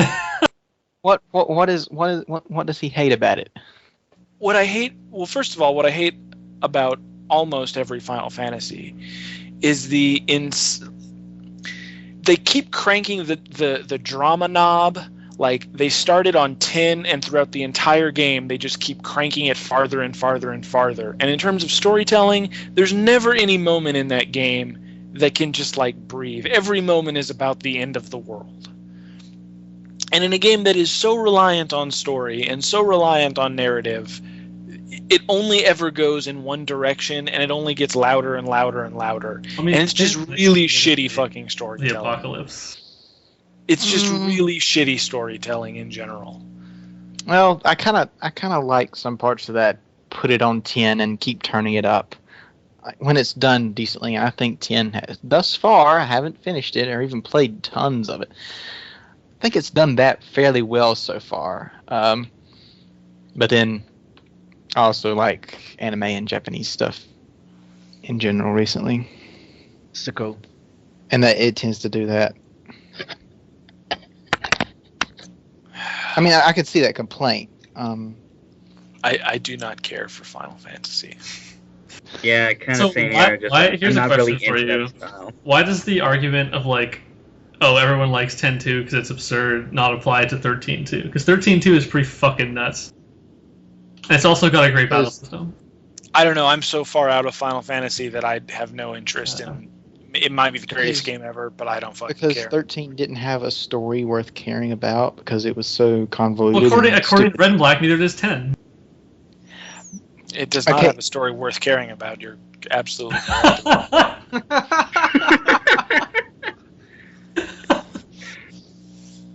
For the record, I think both 10 and 13.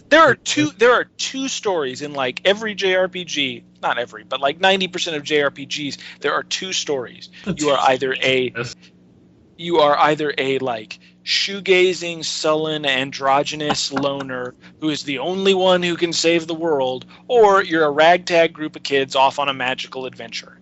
Those are the two stories in like 90% of JRPGs. I have heard those fucking stories. I am tired of those fucking stories. What's your shoegazing?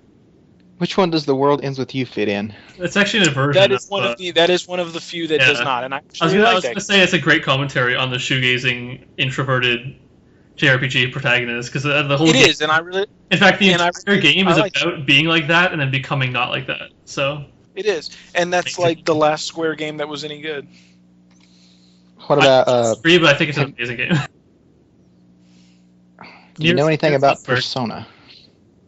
I watched the Endurance run, and I am including that in my ragtag group of kids off on a magical. Yeah, fair enough. Okay. I think 3 has a much better story than 4, but both are a little special. It does. People have said that. I've read about 3, and I've. Don't get me wrong. It's not like 3 is a revolutionary fucking story, but like it's better than 4.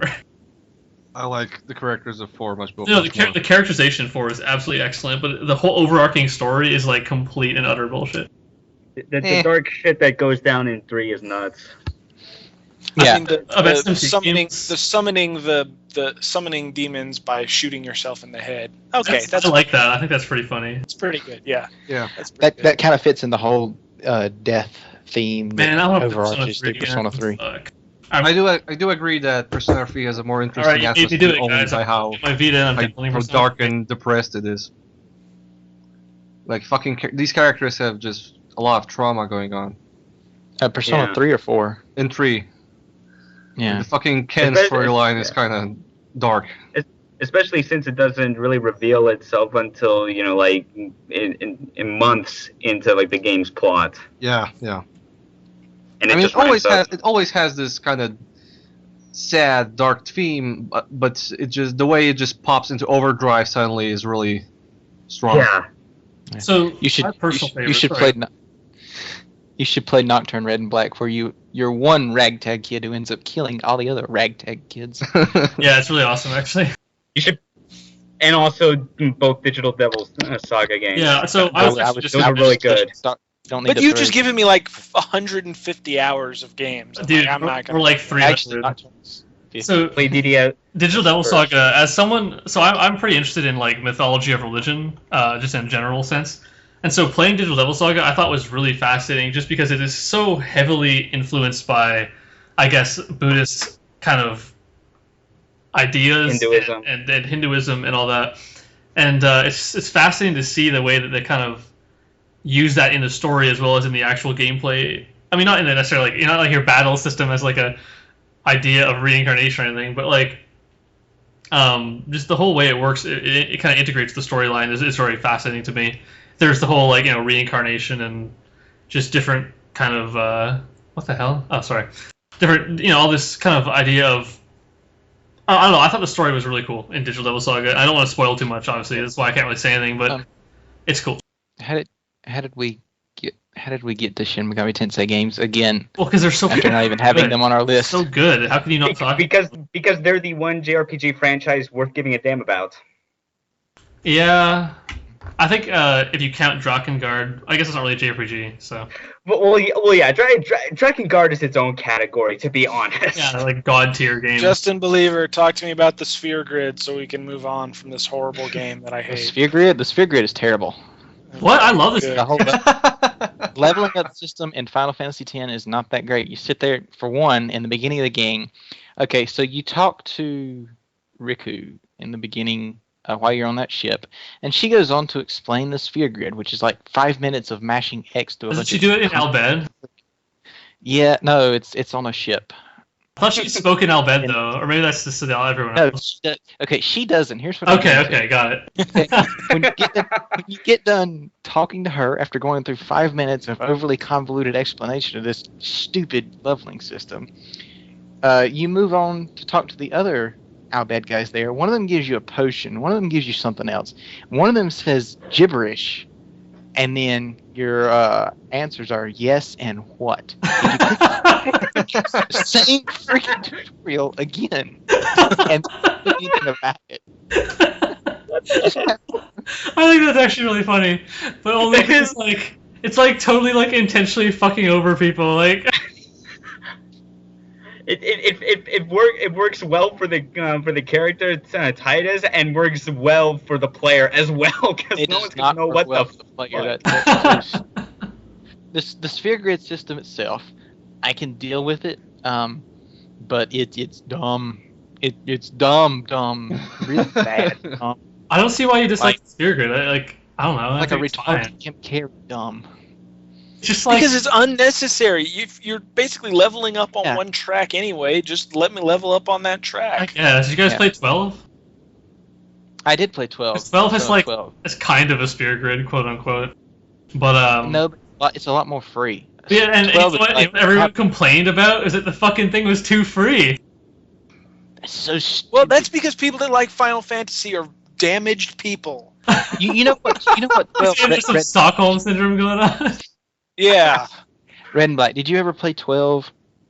Amazing game. Amazing game. I'm asking. I actually liked the combat in 12.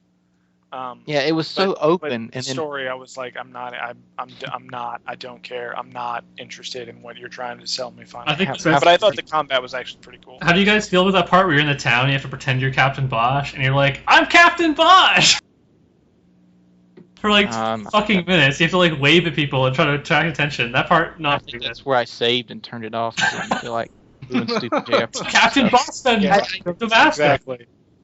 Next, I don't think I can believe you whenever you're talking like highly of any Final Fantasy. I don't think I'm capable of believing you. I think Final Fantasy 12 has the best mechanically of all the Final Fantasy games, with the exception of maybe 13 too, or 6. Well, here's the thing. I like JRPGs, and I like the stupidly insane, levels of epic, for lack of a better word. And yet you don't like Central 4. That makes no sense. Some of the mechanics and systems they put into JRPGs, though, kind of drag them down. It's a genre that's definitely in need of somebody to step in and say, this should work better. Here's the thing: if you change any of that, so much of those things are so intrinsic to the genre that if you change it, it just becomes another type of game. Yeah. What they could do is try and tell a different fucking story. So let's talk about Resonance of Fate. That game is amazing. Yeah. You guys need to play that. It's really fun. Well, let's let Believer finish Final Fantasy X. I don't have tons more to say about Final Fantasy X. I've enjoyed what I've played of it, and I definitely plan to play a lot more of it. and I hope it continues to be as good as it does, as good as it has been. All right, so Believer, you don't have any other trigger words for Reddenblack? Well, the only other game I really played was I played some of Persona 4, but I've seen the endurance run, and I don't know if I want to play that whole game again. I mean, play that whole game after I've seen the endurance. I don't know. See it again. See, for me, it's like I like the gameplay so much that I gladly play it, even though I know. Well, I enjoyed what I played of it, but I have several other. I want to get through so many other games that Plus are that battle also insanely long. I had to play it because Naoto is my waifu, so you know. Naoto is so fucking cool. I love her. Talk about non-standard gender norms in games. Persona 4, Yeah. great job, yeah. Kanji is my favorite. And then it turned it around when everybody turned out to be perfectly normal. No, Kanji's gay. No, he's not. Oh, they Is he changed really? it? I don't think they ever changed Yeah, they it in the left it fairly- English version. They left it fairly ambiguous. Yeah, I don't thought think it they was really that, made it clear. oh, maybe it was more clear in the Japanese version or something. I remember there being some discussion with that. I'm I sure thought- it's more I like thought he the still implication- has some amount of feelings for guys. I thought the Personally. implication. I mean, was it's a fairly realistic portrayal of a very macho kid who also has ambiguous feelings about his own sexuality. Yeah. it was about being uncertain.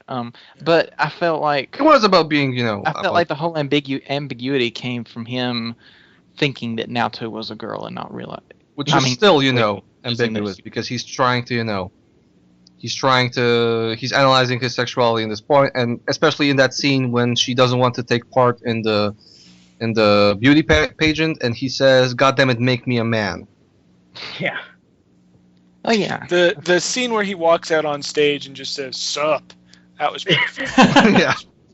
Well, it's like when they're like forced to do cross dressing or something at like Yeah. the school. Oh yeah, that was.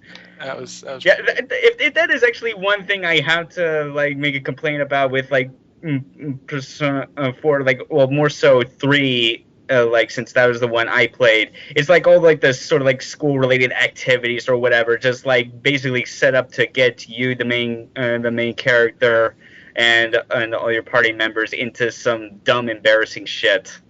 That's But kind see, of that's an That's anime kind of how thing, my though. teenage. Yeah, I know, so and I don't endemic mind of it. what I hate about one of the many things that I hate about JRPGs, which is they're so rigidly segmented. It's like here's the battle system. Now here's the exploration system. Now here's the crafting system, and they're all different. They don't have anything to do with one another. They That's look like my totally favorite different. part of They everything. play totally different. Well, Persona kind of ties them together pretty well with, you know, the social links affect how you fuse and affects your personas and affects your stats and stuff. I think that it's an attempt to do that, but I don't think it works very well. I really don't. Eh, I don't see that also like, doesn't bug me. having, I don't really see so much the problem with having a sort of like a segmented systems of the game.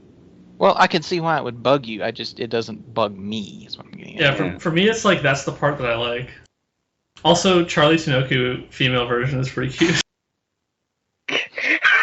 God damn. What? I'm gonna put that. That's our podcast image. Use that. No, it's not. You're gonna plaster our faces on. You know, Yeah. Reddenblack, you don't really have much say into that, considering I'm the guy who makes the podcast images. Don't worry. Just make it it's something not that actual inside. Yeah. Just make it something that Reddenblack will hate.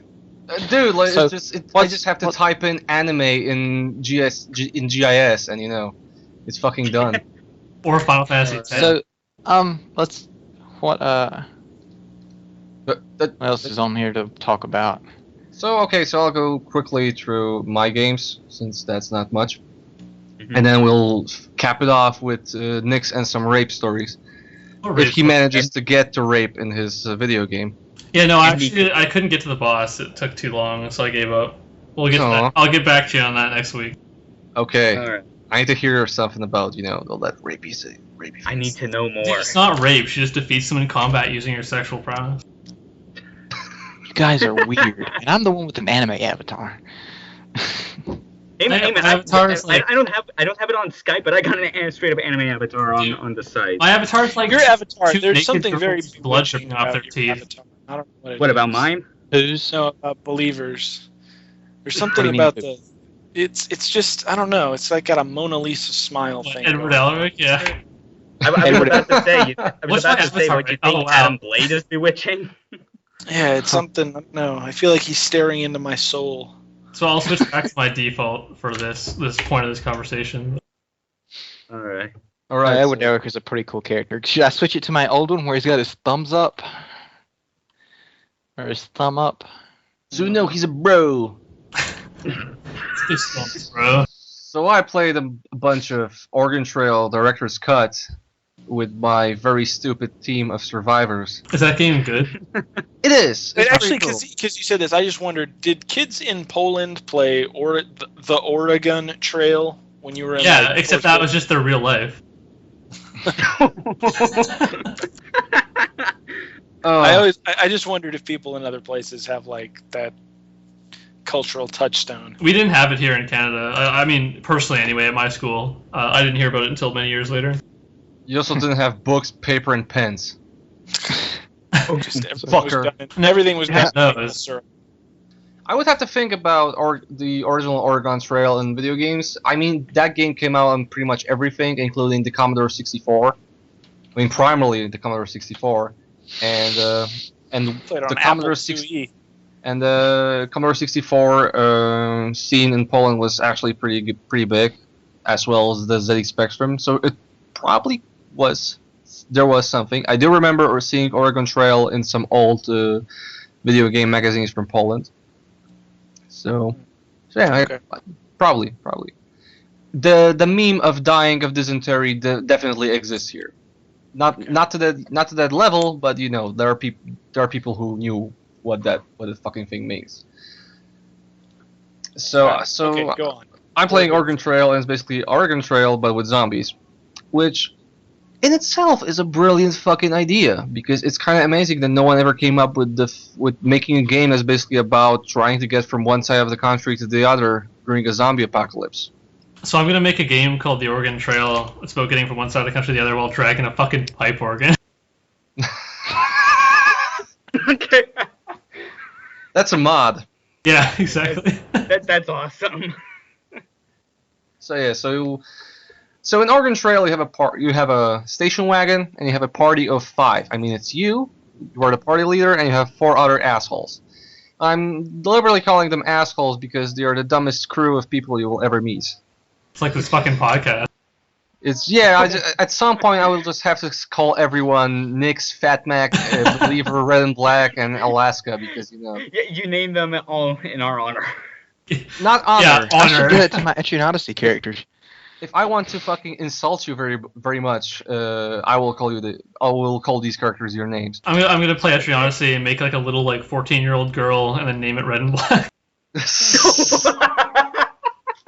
Cosplaying as a Joker. You know, you really are horrible people. You really, really are. I know why you guys like JRPGs, because you really are terrible. See, anime is for jerks. Of course, No, it's I'm right. like the Sephiroth of real life. Anime is for jerks. So you don't know when Hey, to man. die? Hey, man, Yeah, you're well, I part just of like this- kind of like I go like mother a lot. I don't know. And You're part of people this around you go, asshole. Sephiroth! Yeah. So there's an achievement in Oregon Trail. The achievement is to bring all 4 people in your party to the safe house at the end. And considering the fact that in the last few games, one of the guys went to take a piss and got zombified. Maybe The they other- the penis. The other went to take a piss and never returned. And a different guy and other people always took stuff like, okay, so when you ride around in Oregon Trail, you get random events. And some random events, for example, are that your character, let's call him Fucker, Okay. because that's actually what insults are, what my characters are named in this game, because they're so dumb. So, for example, Fucker screwed around with a muffler and destroyed it. So you basically are out of a random item, So- and it's always funny so- because, for example, it's like Fucker dicked around with $12 and he ruined them. What you're saying is he's a muffler fucker. Yeah, Wow, offensive. that's a pretty good one. Terrible. Yeah. That's the episode. Yep. Yep, that's can we post that as a title? Is that allowed? Yeah. We had Squall, so Yeah, I thought we like changed it later. No, So we only no, we censored just it. put Oh, stars. we just said we would. Oh, okay. Yeah. Well, yeah, but I figure stars are okay as long as you're not We like. censored it. Yeah. I mean, I figure if Vinny says shit like, Cunt. Cunt. yeah, cunt. Does this mean that As we're long gonna as you put censor it, they mufflers don't on the care. fuck list for this week?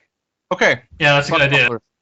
Can we get rid of the fuck list? What is the point of the fuck list? No, the fuck It was list is Fat great. Mac's thing.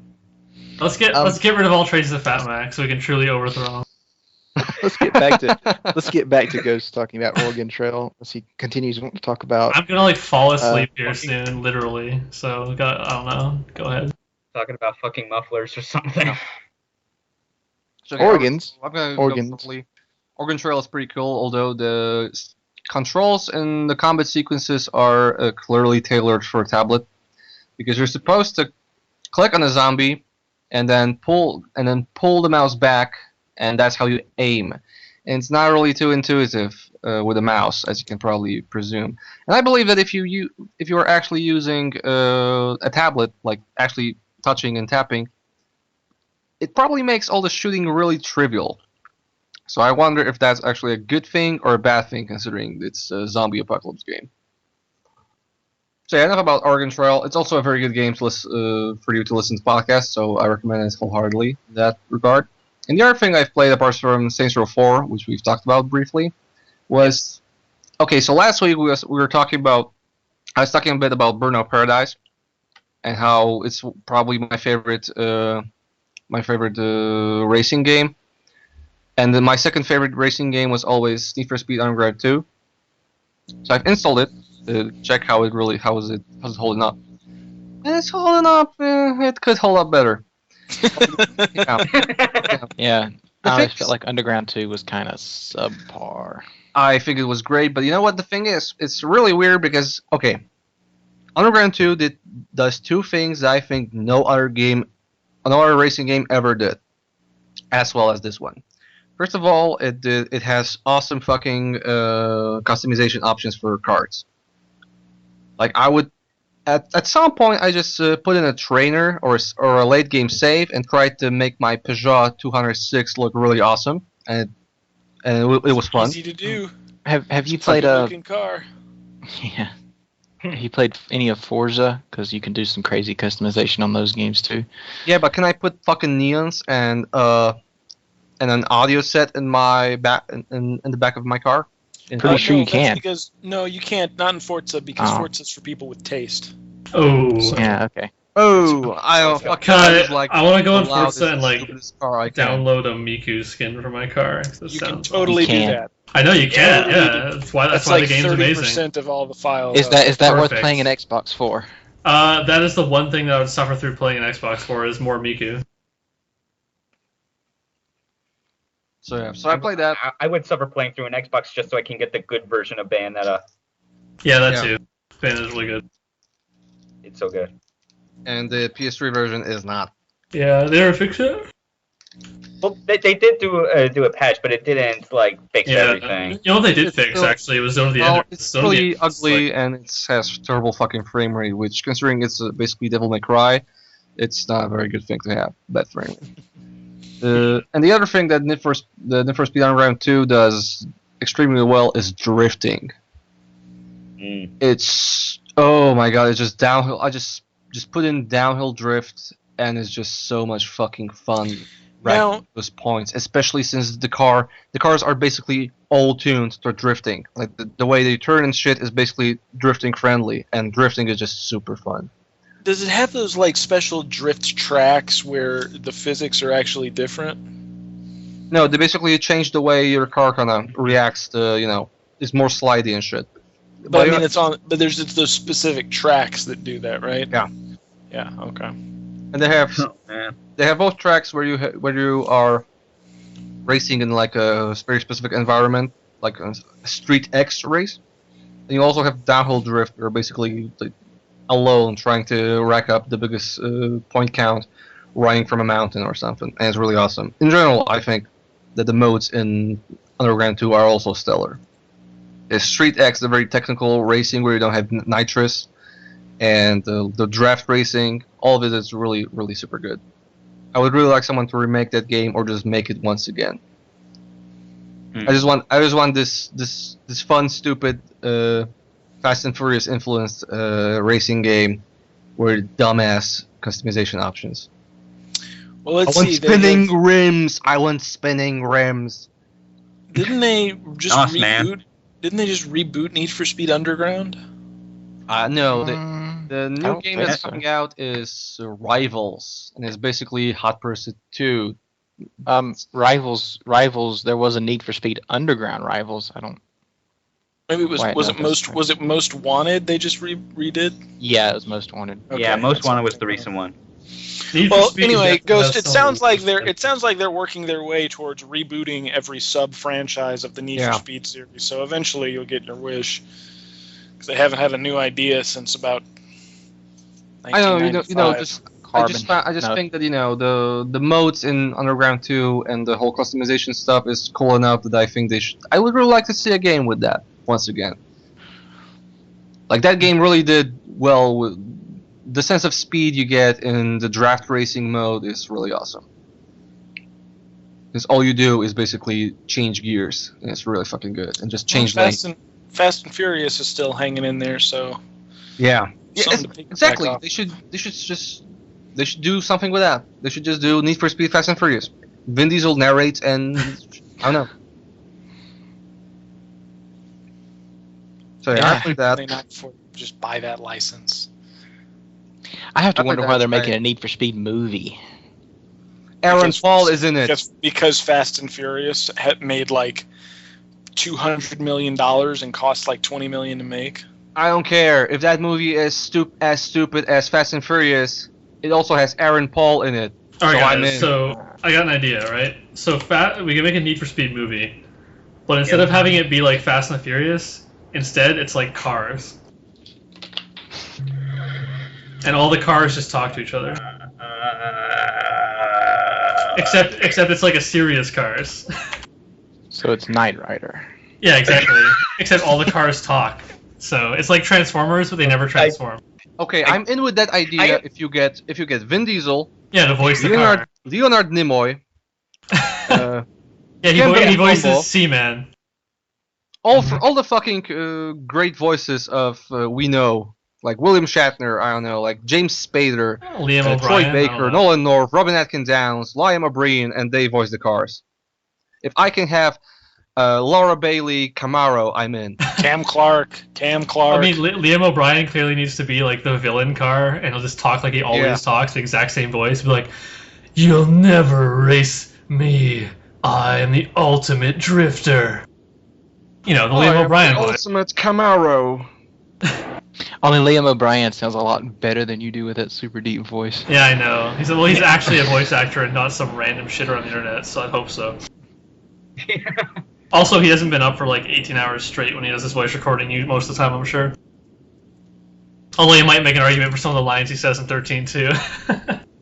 He always sounds so dumb. Like in not Elfen Lied, in Ergo Proxy, I could just picture him with his mouth open like an idiot the whole recording time. Because his character was. What am I Anyway. doing here? How did I become Alright. like this? I want a pickup truck who speaks with Steve Blum's Spike voice. Yeah, Yeah. I'm down with that. Alright, so what other games we can talk about here? Next. So as I sniff because I'm really tired. Talk Yeah. about JoJo. So JoJo, also known as... let me go get the Japanese pronunciation for you so I can do it proper. No, I don't think that's necessary. Shut up. No, it's totally necessary. Juju Bizarro Adventure. Am I close? Alright, let's go. We got... That was actually a pretty decent Japanese accent. Yeah. The game that I've been playing this week is in fact... These are like baby You, What the fuck? Hey, You- we got graced by Ackbar. oh god, Ackbar dropped in. He's broadcasting live from Disneyland. From Uh, Disneyland Orlando. Sorry, Disney World. Sorry. Disney World. My apologies. World, get It's it right. Walt God. Disney World. Sorry guys. Sorry. not Disneyland. Anyway, so I've been playing JoJo no Kimyo na Boken Oru Suta Batoru.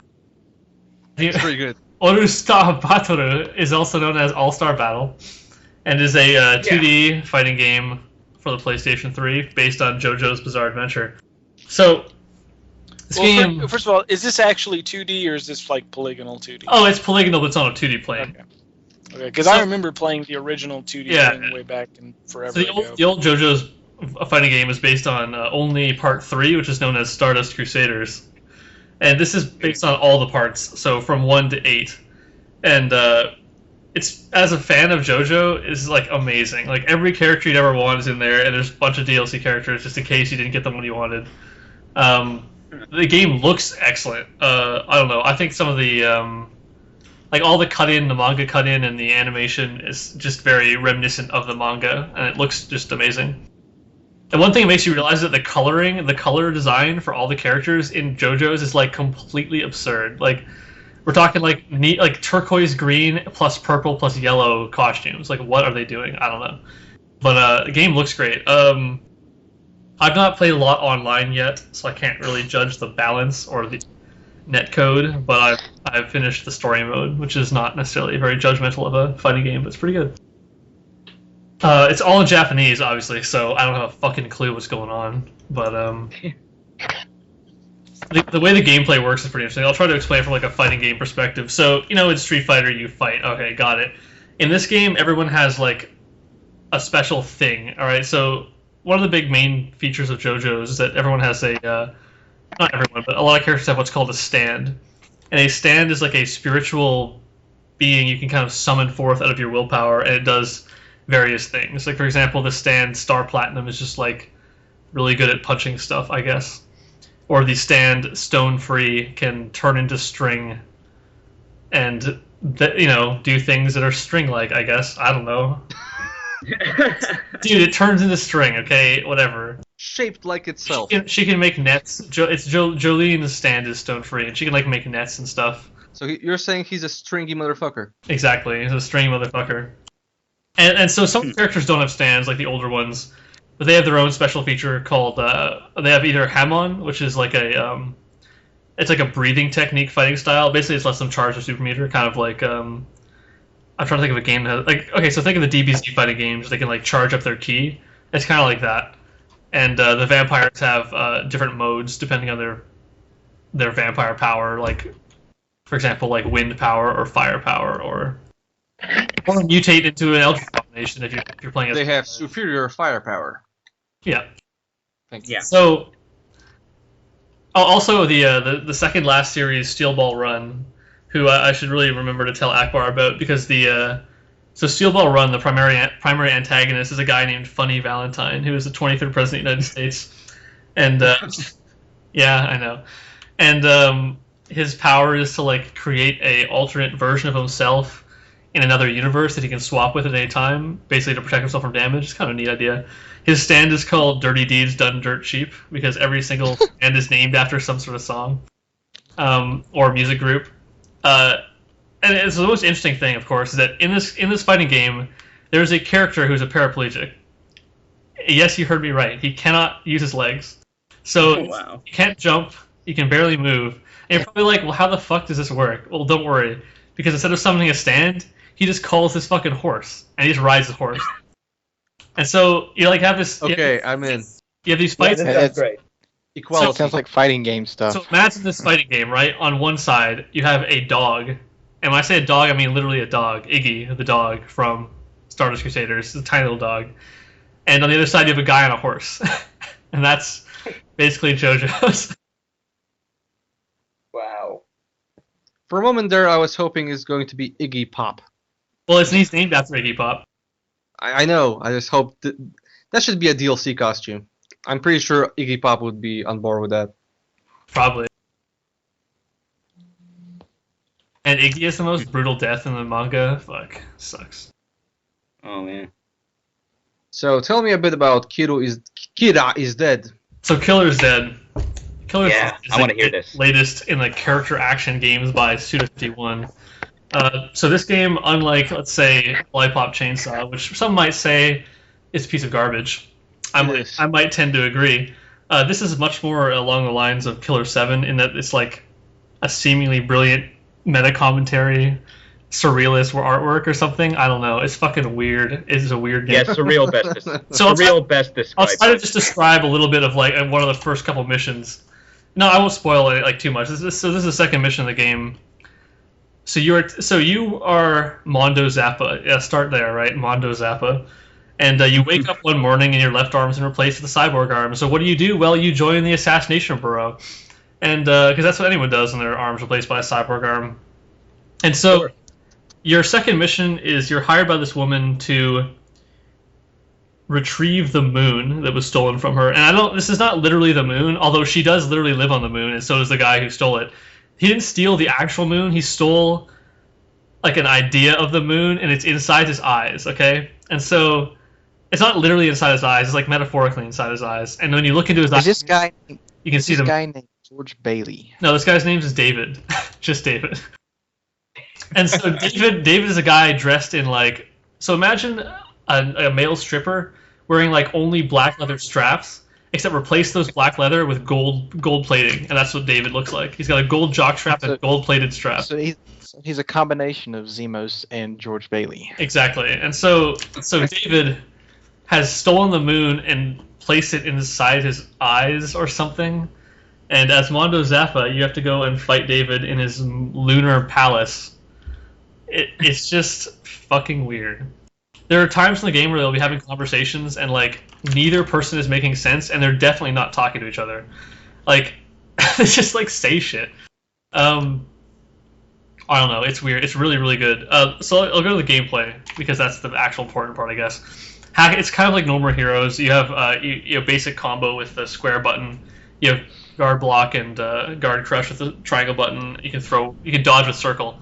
So the combat's mostly about hitting people, dodging attacks. When you dodge perfectly, you get like a kind of quick time event thing where you can do a bunch of damage really quick. But the cool thing about the system is that the more you hit, the higher your combo goes, the more your combo ability kind of evolves. So you start out just doing like this basic 5-hit combo, but if you get 20 hits in, you level up to level 2 and you can do a longer combo. And you get like a 50 combo, you can end up doing this like insane kind of almost endless slashing combo where it's going completely insane acrobatic techniques. And it really kind of serves to reward you for not fucking up and doing really well in the combat. So the more you're playing perfectly, the more kind of complex and crazy the combat gets. And at some point, it's moving so fast, you're bound to make a mistake. But I found it to be really fluid and really well designed. I've been playing through the game I played it through on normal, and I'm about halfway through on very hard, and it still, I feel, plays very, very excellently. Just overall, some of the shooting stuff, because your arm turns into a gun. I don't know. Don't ask. There's some shooting bits, but you don't really have to shoot, so it's okay. And I feel like I'm on drugs right now. It's basically like No More Heroes style of melee combat, mixed with like the tiniest bit of Shadows of Dam shooting, like just like a couple parts of shooting. And then crazy bosses like No More Heroes. It's very, very in the vein of No More Heroes, but also very artistically inspired by Killer 7, which I think is a great thing to take as an influence because it's a great game. Yeah. But I don't know. I think the game is excellent. I don't know what the fuck reviewers have been playing, but it doesn't seem like the same game as me, man. It's definitely not mashy. It's definitely not like oh yeah. Also the sexism stuff. Yeah, the seducing girls is pretty weird. It's And the gigolo mode. Gigolo mode is like so weird, just so weird. Like, I only did it once just to see what it was like and be like, well, I take feminism courses, so I better play this to see how bad it is. And yeah, it's kind of like obnoxious, but like, I don't even know why it's in the game other than just because like some sort of statement, and I have to imagine he's doing it intentionally. But because Suda51 asked if he can do it, and no one said no, or maybe it wasn't there. Like, it's definitely more of a commentary than anything, because it's not like that you get anything sexy from the doing it, right? Like, when you successfully seduce a girl, it just like fades to white and that's it. And it's like, it's almost You mean successfully? Yeah, when you successfully. I want to say I remember hearing, it might have been Suda or like someone at Grasshopper basically like comparing it, I guess, sort of like, I guess like how things like with James Bond works, with how he basically just Yeah. women or something like I that. feel like there's Which I guess if that's what the commentary is for, I think I kind of see that. But yeah, it did look, and as you've described, seems kind of obnoxious. it's just like completely absurd. Like the girls that you seduce are almost like so only one of them is even remotely relevant to the rest of the game. The other three are just like one's like DLC pre-order bonus or rather like first edition bonus.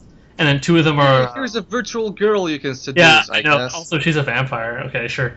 But so the two girls you can seduce are more or less completely irrelevant. Like they don't have any story significance. They just randomly call you.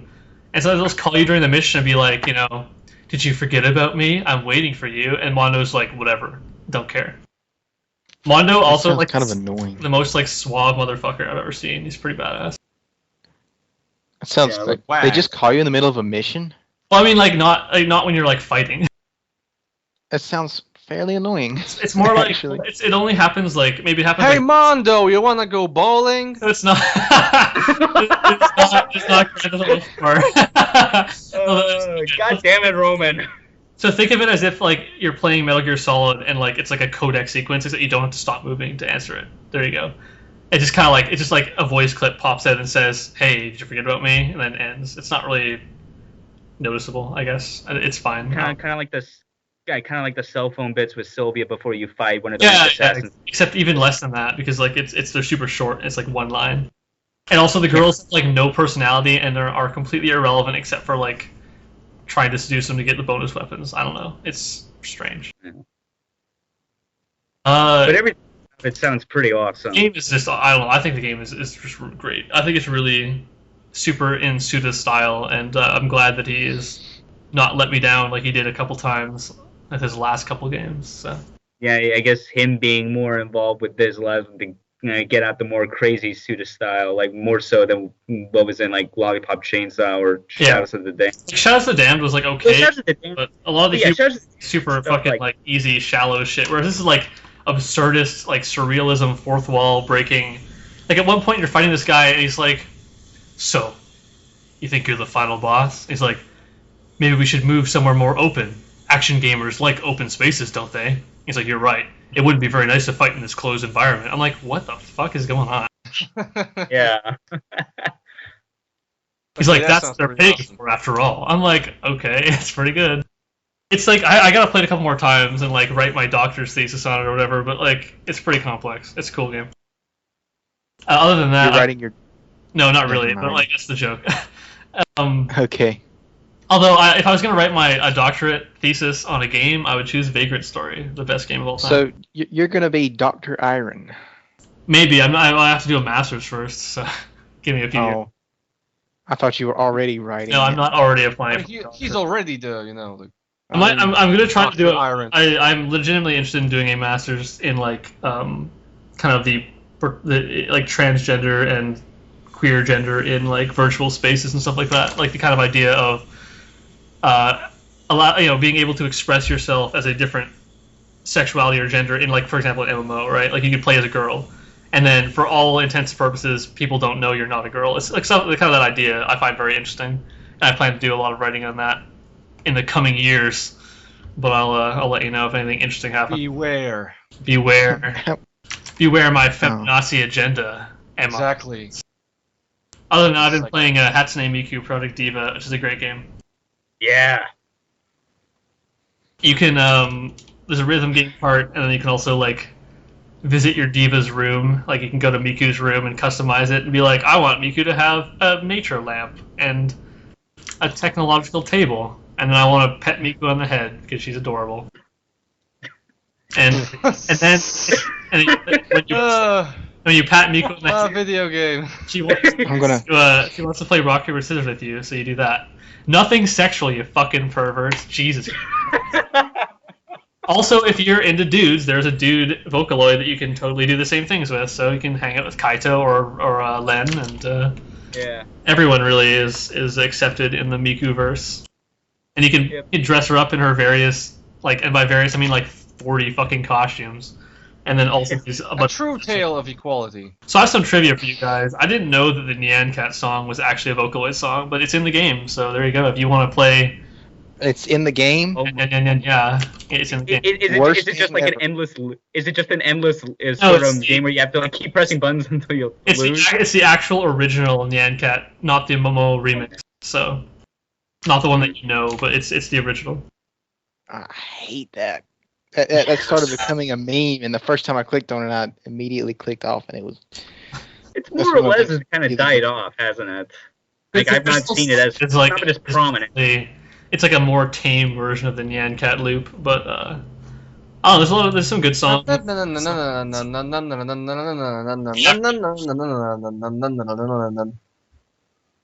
And it's a great game. So all the music, like, so I mean, I'm saying it's a great game. Is like I love Miku, but like, legitimately, all the music videos are super detailed, really, really well made, and just like incredibly impressive. Like, they put a ton of work into every single music video for all the songs in the game, and it's just really impressive and awesome. And Yeah, I played the demo. I played the demo for it on PS3 a couple months back, and yeah, there were like only 3 songs, but yeah, just the effort like put into the music videos, which are like they're not pre-rendered or anything. They are in real time, so you can see all like the different outfits that you've selected for the Vocaloids, and they're really really well done. Yeah, exactly. Like you can even choose whatever, you can have whatever Vocaloid you want, whatever costume you want in any song, and like they're all just like super well done, like really well animated and like rigged. It's just really impressive. And you can, and they're also. Sorry, go ahead. Although that kind of brings up a question for me, because there is Len and Kaito, which are male Vocaloids, and the majority of the like Miku, Ren, or whatever, they're female. So like if you like select Kaito to sing, say, like a Miku song, does that mean he's gonna be singing it in her voice? Yeah, no, they didn't record the voice tracks differently. So yeah, it's always the same voice track. But like, okay, that sounds hilarious. So yeah, I mean, you can have Miku sing a Kaito song, and it's in his voice, which is really funny. But also you can also like some of the songs are like romantic based, like it's like Kaito and 2 of the girls. And so if you really wanted to, you could just have 3 Mikus, because why not? Miku and Luca having some weird dance off or something. Yeah, that is like there's World End Dance Hall, which is the Miku versus Luca, and there's I think that was the one that was in the demo. Yeah, World's End Dance Hall is in the demo. World's End Umbrella is in the actual game. I don't know what Umbrella is all about, but hey. Yeah, so primarily the songs are about Miku. There's a couple Rin songs, a couple Len songs, like 2 Kaito songs, maybe like 3 Luca songs, and like 4 Mako songs. And I have to say the Mako ones are the weakest, because she kind of sucks, but sorry, Mako. Luca should have gotten more. Yeah, Luca should have gotten more. I really like. She's like my second favorite Vocaloid next to Miku, because Miku obviously. She's like your second waifu. Yeah, exactly. I'm a Mormon, so I can have multiple waifus. And... Whatever. She's my first favorite. Miku is second for me. So. Yeah, I don't know. I'm really tossed up between Luca and Miku. I like them both a lot. So. Yeah. Mako is just like a slut. Like, fuck Mako. I don't like her. Yeah. Seriously, one of her alternate costumes is like the sluttiest thing I've ever seen. Is Reddenblack still here? Not like my pure maiden. I think he committed suicide. No, I'm here. This is so deeply terrible. Because I'm only imagining you hating this stuff, and you're like, I am. No, you're right. So here's one other cool thing. A lot of the songs in the game and a lot of the artwork on the loading screens is actually fan made work that they got and put in the game, which I think is really awesome. It's cool to see the fan stuff featured like that. Like, I mean, like Danny Well did the original Nyan Cat song, and that's just in the game. I guess they licensed it from him. That's kind of cool. I don't know. It was neat. Anyway. I mean, Terra Online So actually rich, did similar. Westernest of Westerns. Never mind. Alright, Anyway. so anything else, Nix? Not really much other than that. Miku and JoJo and all that. My Japanese gaming week, pretty much. So Isn't every week a Japanese game week? Or Yeah, fair enough. Although I played, I I guess Killer's Dead's still pretty fucking Japanese. Yeah, when was the last time I played a Western game? Saints Row? There you go. great game. Alright, you want to talk about some news? Sure. So okay, guys, hear this. Imagine a Nintendo 3DS, only without the 3D. What do you think? That sounds like a DS that came out in 2005. Well, guess what? Because Nintendo has given you the opportunity to play that thing again with Nintendo 2DS. How do you feel about it, Red and Black? Well, okay, so usually when they make consoles, like, they'll come out with the console and then like 2 or 3 years later they'll release like a smaller version or like a different color or whatever. And now that's in the plan, right? When they launch the first console, they already have planned out in like, a couple of years we'll do another like hardware revision. I can't imagine that this was in the plan when Nintendo first launched the 3DS. Yeah, probably not. I can't imagine that it would be. I don't know. In a way, I guess kind of did not think the XL was also in the plans from the beginning as well. See, I think that was. Well, because there was the DSi XL, that did really well, especially in Japan. Can we all agree that it looks horrible? Yeah. I think it looks bad. fine. I don't understand what people's problem is. I kind of don't care just because I already have a 3DS and I'm fine with that. It looks more like a toy. Prestigious design firm Fisher Price. Yeah, it looks more like a toy. And what does it really say about the company when they're completely turning back on the gimmick that they were banking on in the first place? Yeah. There's a picture. Exactly. There's a picture here that someone photoshopped of a 2DS that's like half sized and there's no second screen and it's called the 1DS. Oh, that's pretty good. Yeah, it's pretty good. I think the 2DS looks fine. I'd totally play it. I don't know what the problem is. I think it looks terrible. Well, I mean, if like I were a kid or something and had limited income, or if I were a parent of a really young kid, so here's my thing. I don't care shit. I don't give one shit about the 3D. So I'm gonna try to sell my 3DS to my friend, buy a Japanese 3DS, and then buy a 2DS because it's cheaper. Because I need an American. Isn't it also isn't it also worse technologically? I mean, if it runs actually a weaker thing, a weaker machine. No, it can't be. No, it's not a weaker machine. It just doesn't have the 3D. Like I'm asking because I read something about it being an actually like weaker platform. Well, I thought I read that it didn't have any online stuff. Oh shit! Really? That might be wrong, but I thought that was. I get that anyway because I don't play anything on the American DS online anyway. But still. You don't download demos or anything? No. I mean, the one thing I might buy is Phoenix Wright, right? Or Gyakuten Saibon. Yeah. In true otaku style, which I'm really excited for, by the way. Everyone's like, fucking can't believe it's digital only. I'm like, I don't fucking care. See, I want everything digital only. Yeah, I know. I also would like a legitimate account system for my Nintendo consoles, to be fair, so. Yeah. Yeah, well, you know what? Maybe in 2025, Japan will come around on that. Yeah, when Gyakuten Saibon 22 comes out or whatever. It's not Japan, it's Nintendo. I mean, like, like Sony's got the online thing.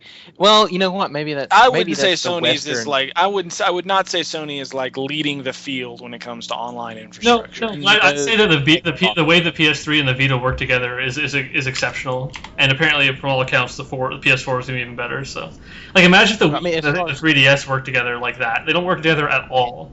Like, I mean, they do technically, but. As far as online consoles go, though, it was that was the Xbox's thing. That's what it did you can play PS2 online, well. The Xbox did it exceedingly well. Oh yeah, better than the PS2, that's for sure. Didn't the GameCube have online for like one game? It had a broadband adapter.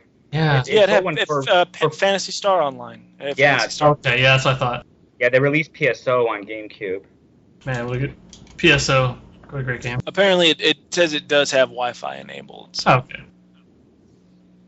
Crisis averted. At least the 3DS supports fucking WPA2 encryption, unlike the regular DS. What the fuck? Anyway. Yeah. This chart though is really fucking. So it's. I should probably just post it. Oh my god. It shows it's like a 3-tiered like. 3 columns, and it says like what does each machine do, and it says plays Nintendo's 3DS games, and then 3DS checkmark in 2D and 3D, 3DS XL checkmark in 2D and 3D, Nintendo 2DS checkmark in 2D only. I don't think that they're really using the standard check and X nomenclature in the proper way for this. Well, this whole thing is going to be confusing to consumers in the place. first It does. Yeah, I think. It does play the games. That's all they're saying is yes, it plays the games, but only in 2D. Well, Check. I have never used You the could make 2D an on. argument between whether that counts as truly playing the games, but also I'd say that who fucking cares with the 3D? I would say it does But can we because there take hasn't this to been a mean single that there will 3DS then game. never be a 3DS game that basically requires 3D? That's not even like feasible, is it? Like, I mean, I guess it is, but you know. Well, There's yeah. that Zelda If you game, don't, I don't think it really. It doesn't look like it requires 3D either. yeah, I've like never you seen can make a you can make a game that requires 3D if you are fine with basically like alienating people that aren't able to see 3D. Yeah, like my ex-girlfriend is blind in one eye, so she can't use a 3DS. One of my eyes isn't that great. My ex-girlfriend is also a professional dominatrix, so don't piss her off. Or do piss her off. or if you want, yeah, if you're into that, you can Yeah. pay her and she'll do it. So there you go. I mean, if you come to Toronto, I can hook you up. I can piss off. I can piss off plenty of girls for free. I don't need to pay. you don't, if you pay her, you don't have to piss her off. It's just for free, you know, or not for free. Yeah. It comes as part of the deal. She'll like really torture you. You know, she'll like tie you down to a chair and be like, "All right, Ty, now you're gonna play Final Fantasy X." Yeah. No, if I wanted a girl to just punch me Yeah. in the dick, Yeah, put I those can find a much better, cheaper, easier, quicker way of doing it. Than... Ty, put those points in the sphere grid, you little bitch. Put those points in the sphere grid. It's all the same route anyway. No, you're gonna fucking branch it out. You're gonna go different directions to the sphere grid. Dude, I fucking hate you because I'm doing the podcast image for this week and I have to do it all over again. Because this is a much better idea. Yeah, dominatrix saying, yeah, put those points in the sphere grid. Just Nice. get a picture of Iris Heart. Just do that. I get you a picture of my ex-girlfriend. Well, It'd be like the back to lamest 2DS. revenge porn ever. Yeah, I Yeah. really like my ex. She's a nice girl. I don't dislike her. That one anyway. Other one, fuck her. But like, no, this one's. It looks so fucking stupid. I'm looking at it right now and it just hurts. It's only got mono, man. Only got mono sound. The fuck is that shit? Really? That's crazy. Stereo only. Because the beginning of SMT4 just has some sound coming to the left and some to the right. Yeah, it says mono stereo with headphones. Yeah. So who's not going to use So headphones? this is mega cheap. I don't use headphones because I have long hair and it's annoying to use them. Do you think? I mean, is the problem with the 3DS that it's too expensive? Do you figure like I don't. there's some I kind don't of market research and say people just don't have the money for it? I guess you don't know the actual explanation. In the U.S., there is a legitimate concern that the 3D is bad for kids, and that's the reason they did it. That's why it's not coming out. How legitimate is That it? is Nintendo threshold of legitimate, or actual like medical professional threshold of Oh, legitimate? it's legitimate? Oh, I don't know at all. But the concern is that there have actually been discussions and reports of parents not wanting to buy one because of the 3D. And I mean, if you look at it, it's only coming out in the U.S. and Europe, and not Japan. Because I'm not saying that like Japanese people are like smarter than Americans, but the kind of people who would be worried about 3D damaging their children's eyes are more likely to be in the United States, let's say. At least in the capacity to sue Nintendo if something goes wrong, right? That is, I believe, the primary driving force behind this, although, correct me if I'm wrong. But that doesn't make sense because if they were so concerned about a lawsuit, they would stop selling the 3DS. It already has a warning on it, so they can't be sued for that. Well, you can be. Oh, yeah, I know. I mean, it's hot. There are plenty of idiots out I there. believe they're like, well, we want to be able to like safely market it to young children, like under 7 is the age group that they're. I don't know if you've seen the football helmets now come with a warning sticker that say "Don't play football." I don't know if you've seen that. Really? Is that actually true? That's actually true. If you want, it says like if you want to be safe, you should not play football, and it has a sticker on every football helmet. The fuck has the world come to? It's like if in Canada where like hentai can count as child porn, they should have like a sticker on Miku that's like, you should be careful if you play this game. Everything always comes back to hentai. I know for you. it's. Well, I'm just I'm a hentai addict. You know, what can I say? Not really, but Fucking play the game More or less would have happened with me as well. yeah. So the guy at GameStop didn't know what Miku was when I walked in and said, "Give me the Miku." And Nice. I don't blame him. Gotta be it's like, pretty it's funny. like I walked in, I was like, "Give me the Miku," and he's like, "Excuse me." I was like, "I'm looking for Hatsune Miku Product Diva F for the PlayStation 3." He's like, "Oh, that game." I'm like, "Yeah, that game." And then he gave me someone Yeah, just else's go order. Yeah, just going up to him and basically making it sound like you're asking for a drug, like, give me the Miku. Hey man, you got the Miku, man. I heard you got the Miku. Anyway, when I went and picked up SMT4, the guy behind the counter knew what it was. That was pretty cool. Yeah, well, the guy behind the counter at the GameStop I go to is a complete and total moron, and it's not like just because he didn't know what Miku was. I've been there multiple times, and he's a bit of a prick. So he's got that GameStop clerk attitude problem. I'm like, look, dude, I don't give a shit. You're working at GameStop. Just give me the game and stop trying to sell me a fucking warranty. Yeah. Well, I mean, this guy at GameStop struck up a conversation about Persona while he was. Man, that sounds way more awesome than what I was at. Yeah, it was pretty cool. You're pretty lucky. This guy was like, do you want a $3 protection plan on your discs? I was like, no, I would never do anything to hurt Miku. And he's like, okay. I mean, obviously I was doing it on purpose to bug him, right? But, like, it worked, apparently. Just creep him out by yeah, exactly. constantly talking about Miku and nothing else. Well, I bought Killer Is Dead at the same time, and so I'm like, there's two things I like. It's extreme violence and young girls. So... Bombs launch, My man. including Jeff Gershman every episode. Welcome to this podcast, Yep. Speaking of bloody violence and young girls, man, who's else excited for Dragon Dragoon 3? Can't fucking wait. Did you hear about the 10th anniversary edition? Oh my god. Yeah. I literally have to have that. There is no way in the world I'm not buying that 10th anniversary edition. It's fucking incredible. 24-track soundtrack, including songs from Nier. I wish I had as much money. Fuck. Dude, I don't care how much it costs me to get that fucking thing. I'll get it. I don't give a shit. I'll sell Breaking news, Hayao Miyazaki is retiring. Oh, really? Retiring. Hayao Miyazaki. He has the frequency of retiring rivaling Kojima, so you know What what. about Shigeru Miyamoto? Yeah. I mean, he already said that he's retiring after Spirited Away, so you know. Yeah. He'll be back. They're going to have a problem with some movie, and he'll be back. I don't know. Those kinds of people seem like if they're not creating something, then they're not. They can't stay still. They have to constantly be doing something. Currently, he wants to move on to live action, which, come to think of it, would be an amazing thing. It actually would, yeah, kinda. Imagine like like a Miyazaki live action movie. Yeah, if he's able to pull off the same sort of like whimsical feeling like in that, well, that'd be pretty good. Like Tim Burton, get fucked. I mean, he already can get fucked because he didn't make a good movie in a long time, but Yeah. So yeah, next. What's up, man? Talk to me about the Kickstarter and Ouya scams. Oh yeah, this shit. Okay, that sounds amazing. So Kickstarter. The first of our Kickstarter stories. Yeah, so Ouya. I started to read this and I just went cross-eyed. Yeah. Okay, so Ouya. Try and dumb it down. Ouya, sorry, I don't know how to pronounce it. Ouya.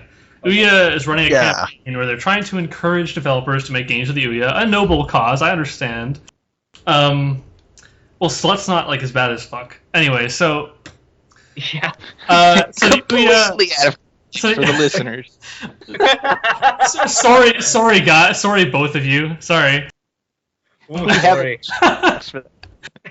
So Ouya is like all of the guests on the Video Music Awards got in their gift bag got an Ouya. Oh, so okay. Miley Cyrus could be playing her Ouya right now. She's probably loving Towerfall right now. She's like, it's fucking sick, man. I never knew games were so cool. This game makes me twerking. What is twerking? I don't even know what twerking is. It's whatever that Brad was doing in that picture. Oh, that. I just keep the word twerk. I don't know what it means. So needs to define. Okay, so shut up. Twerking is a dance move that involves a person, usually a woman, shaking her hips in an up and down bouncing motion, causing the dancer to shake, wobble, and jiggle. Huh. According to Wikipedia.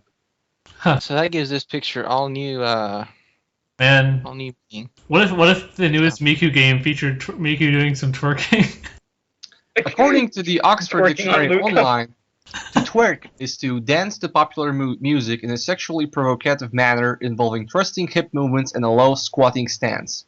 Yeah, Miku definitely does some of that. Anyway, so back to the Ouya. Ouya was offering basically they will, if you make a Kickstarter project that gets funded, $50K minimum, for a game that is exclusive to Ouya for at least 6 months, they will match your donations.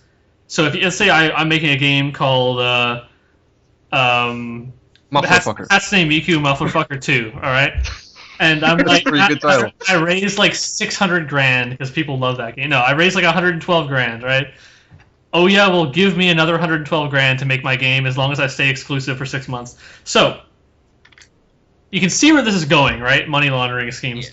So, there have been a couple, and by a couple I mean literally 2 that I know of, projects on Kickstarter that like got like, let's say, so it was like this dumb football game with like no actual video or anything, and it got like 78 grand funding, but the odd thing is there's like no backer rewards taken up, and like there's only like 126 backers. So what it seems like is if people are just putting in 50 grand for and then putting out some shitty game to double their money, which, you know, it sounds like come to think of it, maybe we should start a Kickstarter for a good Ouya exclusive game based on Hatsune Miku, not related to the Hatsune Miku. And it's a game where you twerk as much as possible. Anyway, it's Ouya exclusive. Make sure you turn. Is this going to turn into like the plot from the producers, where we're going to just put out like a flop that will actually make us more money? Exactly. And the frame rate. All right, I'm on board. Let's just make Springtime for Hitler the game. Okay, so they're trying to scam Ouya for their money, and Ouya's like, whatever, man. It doesn't seem like a problem to us. I'm like, you guys are maybe not the best at making business decisions, okay? But I know. The story is still ongoing. So check that out on NeoGAF if you're interested. I think the Ouya people are just happy that someone is using their stupid console for something. Yeah, I know. And if it's money laundering, okay, all right, why not?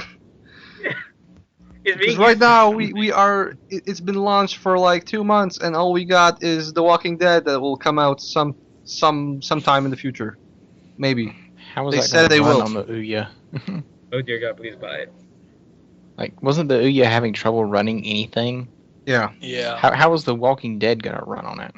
I have no idea. I mean, it's not a particularly demanding game, but yeah, but still. Also, funny thing.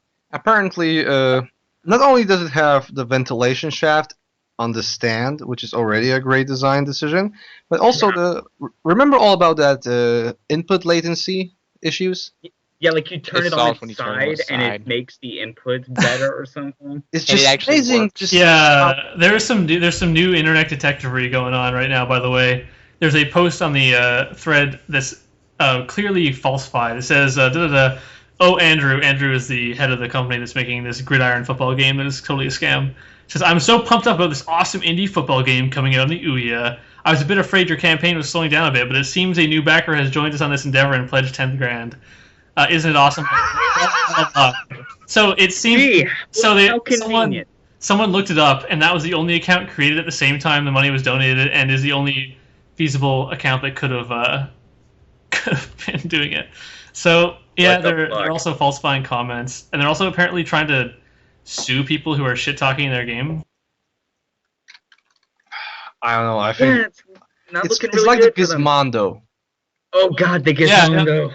Oh, check this out. So this is sent by the guy who runs the company. Dear Mr. Favis, we are aware that you are the one who made the defamatory post on our Kickstarter page posing as Tyler Durden. Before you attempt to deny this, know that we already have irrefutable evidence that it was you. What is it? So they're attempting to...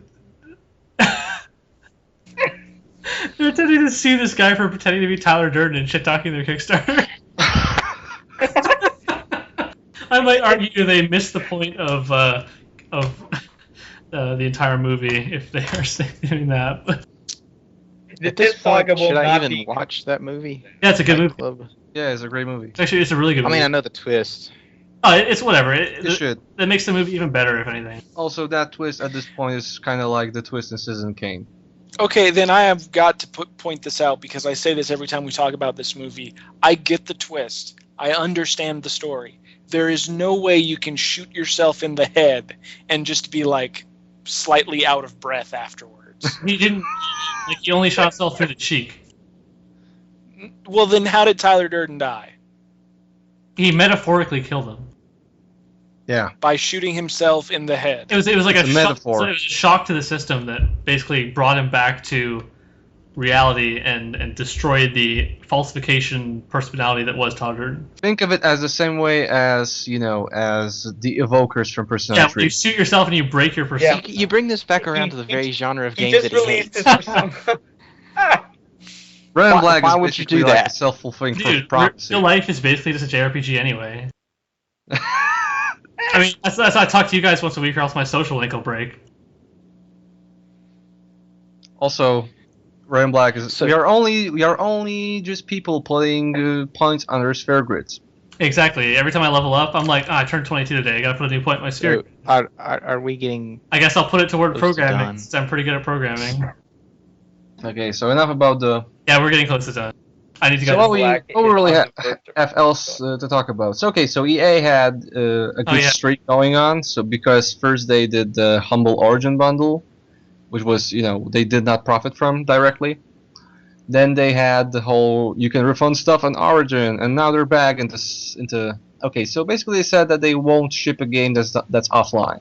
Yeah, and this refers to like free-to-play implementation like Dead Space 3, and multiplayer like Inquisition or Mass Effect 3.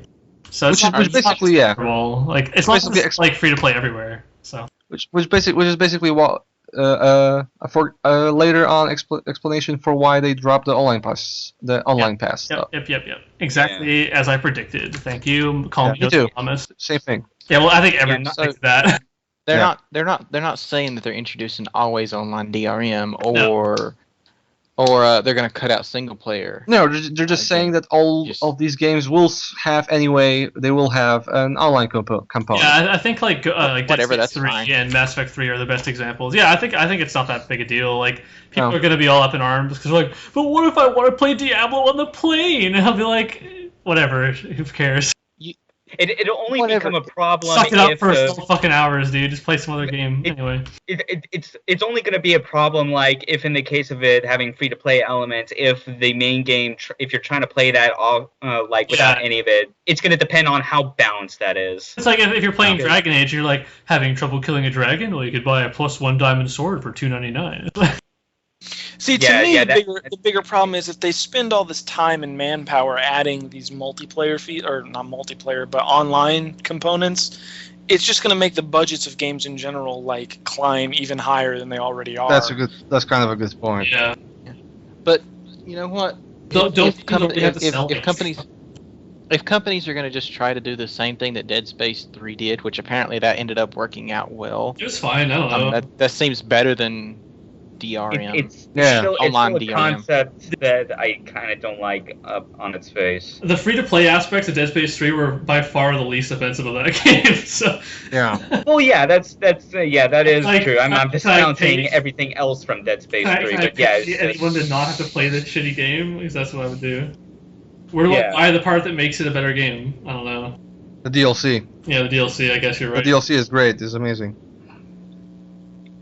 I think I'm excited for Dragon Age Inquisition. I know I'm like fool me 15 times or whatever, but I really love the multiplayer Mass Effect stuff. I hope that BioWare does a similar thing with Dragon Age, minus the gambling boxes, please. No gambling boxes. But I just hope they don't stray away too far from the Dragon Age gameplay. yeah, I hopefully. Because I like because I think there's the only thing the two's formula need is not respawning enemies, and that's all. Did you see the gameplay video they've released? Yeah, not yet. So basically, the impressions that I read said that it has kind of like a behind-the-back view, similar in style to Dragon Age 2, but you can also totally zoom all the way up to the overhead view of Dragon Age 1 or Baldur's Gate, which sounds like a good compromise to me. So, and I hope they put modding tools in because the Dragon Age 1 mods are some awesome stuff. Yeah. Like, by the way, Dragon Age Origins didn't really have the greatest zoom out. Yeah, no, I hope it's better than that one, but Yeah. it's the example I give. Sure, I get it. Yeah. Okay, I'll probably watch it. It also looked like it had a dodge button or a dodge move of some sort. I mean, you already had that. So most satisfying dodge of last year or last few years was obviously Bayonetta, but I think that Killer is Dead has a amazingly satisfying dodge mechanic. We're talking about Dragon Age, dude. I know, I'm just talking about dodge mechanics now. Exactly. Yeah. Like in Persona. Yeah. Justin, they already had that because the rogue in Dragon Age 2 had a move where he basically did a backflip. Well, I haven't played 2.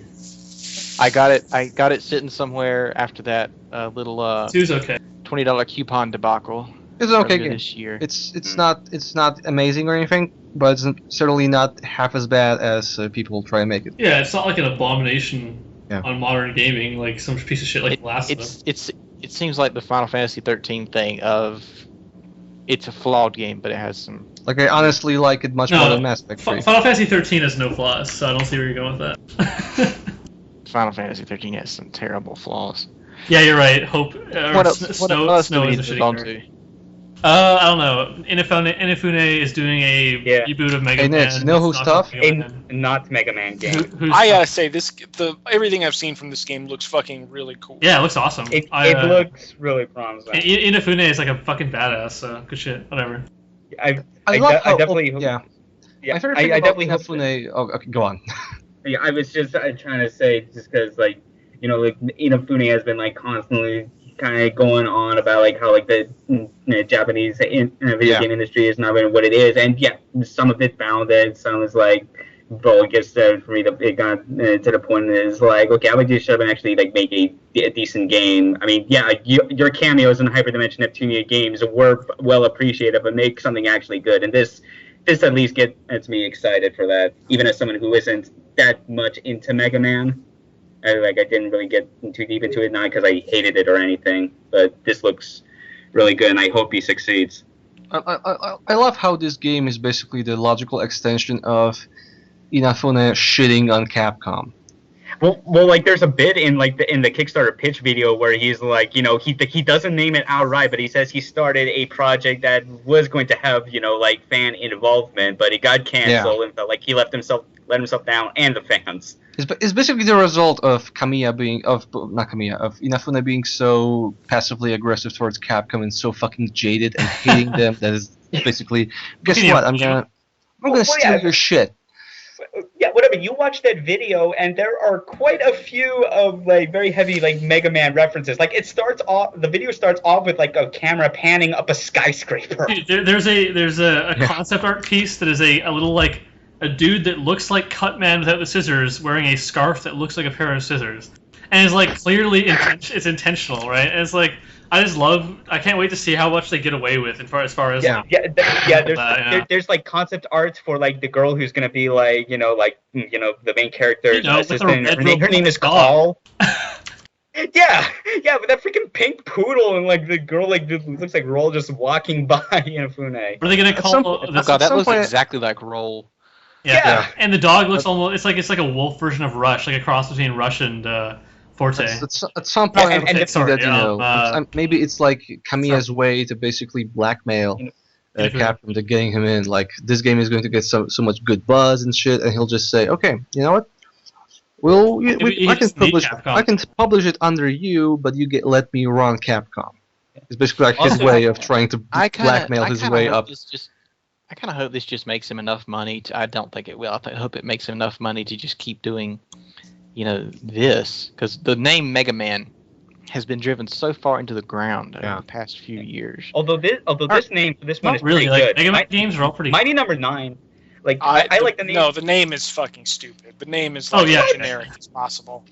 But I like the name just because I feel like it's Inafune, you know, being more overt with like Mega Man's, you know, like influences from other stuff. Like Mega Man was basically like in a way like a Cash Turn or Astro Boy game, and Mighty Number 9 makes me think of Cyborg 009, which is again another boy robot anime. It seems like an implication that this is the 9th Mega Man game, which kind of shits on the modern Mega Man games, which is kind of funny. I don't know. I'd say Keiji Inafune's entire thing with this game is, I would describe it as belligerent, and I like it. Yeah. It's also on the PC, which makes it much more awesome. With the console stretch goal being 2.5 million. Yeah. And also this was apparently like 8-4's next mystery project. Like they kind of talk about it. Maybe Inafune should just make it an Ouya exclusive for 6 months. Yeah, double his money. Anyway, but like the Mega Man games. I've played those a lot and enjoyed those a lot. I played Sad a to see little Capcom treat the names so badly. I think, I played the Mega Man games like years ago, like a few of them, and I just didn't get too into them. Partly because I guess at the time I couldn't get into like the difficulty of them. Yeah, I understand that for sure. I find the Mega Man Zero games to be some of the best games. Period of like I ended up playing. Like Yeah, I ended up 1, 2, playing 3 are 3. so good. 4 is still good, but it's not nearly on par with like 3. 3 is just so incredibly solid. I don't know. Yeah. I mean, the concept of like original Mega Man, I like as far as it being, like fighting bosses and then like taking their abilities and using them against them. I like that, like from the perspective I've played Devil May Cry 3, and that kind of has a slightly similar thing with the Devil Arms. Yeah. Because some of them have like like Cerberus's weapon does ice damage. Like when you get Agni and Rudra, one of the swords does fire damage, and that does more of damage against Cerberus if you go back and fight him. Yeah. I liked ZX, where you could actually turn into the bosses. Yeah, that was a cool idea. Yeah. Yeah. ZX was a cool game. Yeah, I think that's probably the last good one. I feel like compared to like 0, 1, 2, 3, 4, ZX is just like not even in the same league. Just, I mean, it was a good game, but it wasn't nearly up to like the quality standards of like 3 and 4. And ZX Advent is like whatever, man.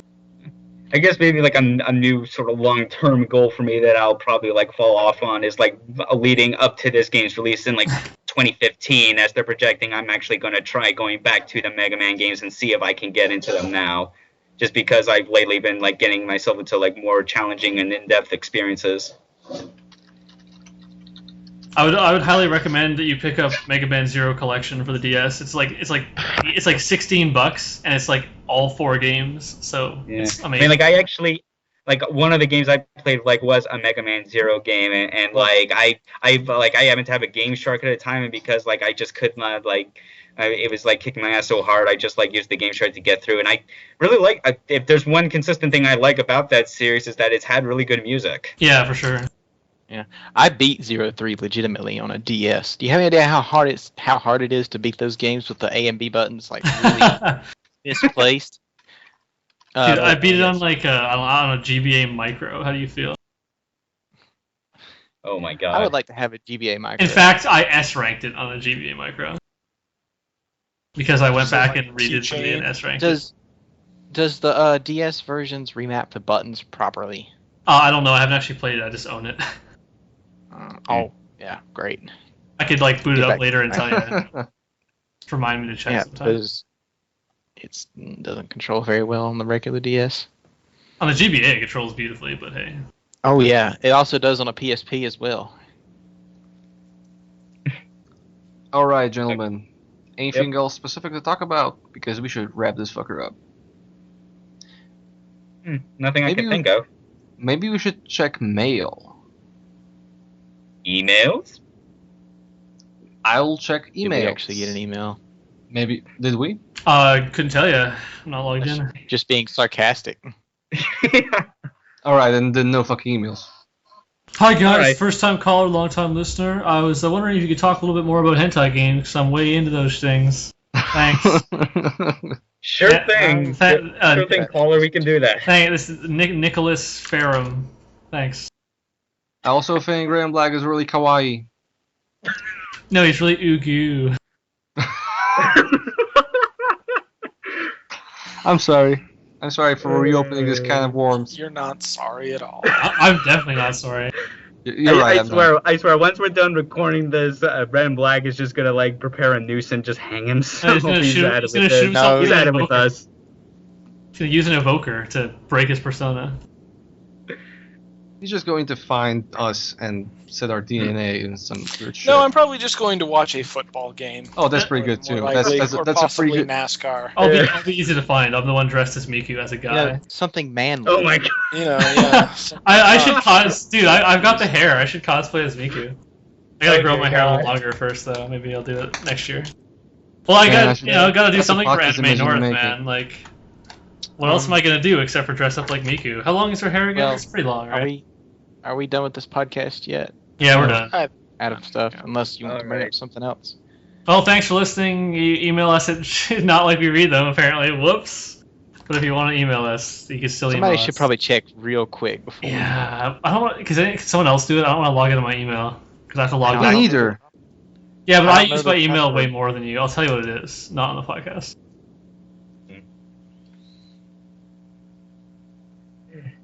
Yeah, we're done. Yeah. All right. You're we're done. definitely done. Go ahead, checking it out. We're done when I say we're done. We're done. All right. Okay. Okay, so thank you for listening to Thanks Bombs for Launched. listening. #Bombs Launched. You were listening to us, and I'm Ghosted. I was your host, and I was joined by Reddenblack, Believer258, Nix Faye, alias Nix Iron, and Alaska Gamer, now known as Arclight Borealis. Dude, Fe is the The chemical name scientific for sign iron. for iron. Yep, you got it, motherfucker. Man, you know how many people don't get that joke? A lot, unfortunately. A I lot. got that the first time I saw you. Yeah, I know. That's because you're not an idiot. Oh my god. Nix, okay, I have to I would apologize not for the fact that it took me a long time to get why dog units at the police are called K9. K9 units.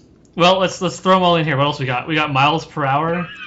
We got K9 units. We got I don't know what else. Miles we per had hour another- I got. Atlas didn't get. Any other puns we can throw in here from video games that we didn't get? Well, Yen Sid is Disney backwards. Yeah, that's one people don't notice. Yeah, like Master not so much a pun, not so much a pun, really. Man, Sort of an- Anyway, speaking of Yen Anagram. Sid, that's the end of this podcast. Kingdom See Hearts y'all. is a sick fucking game, man. I love this shit. Alright, end this shit. Cut it. You refuse to let him talk about You Kingdom Hearts. got your Rikus, got your Mikus, got your Rikus, got all the KUs. Miku.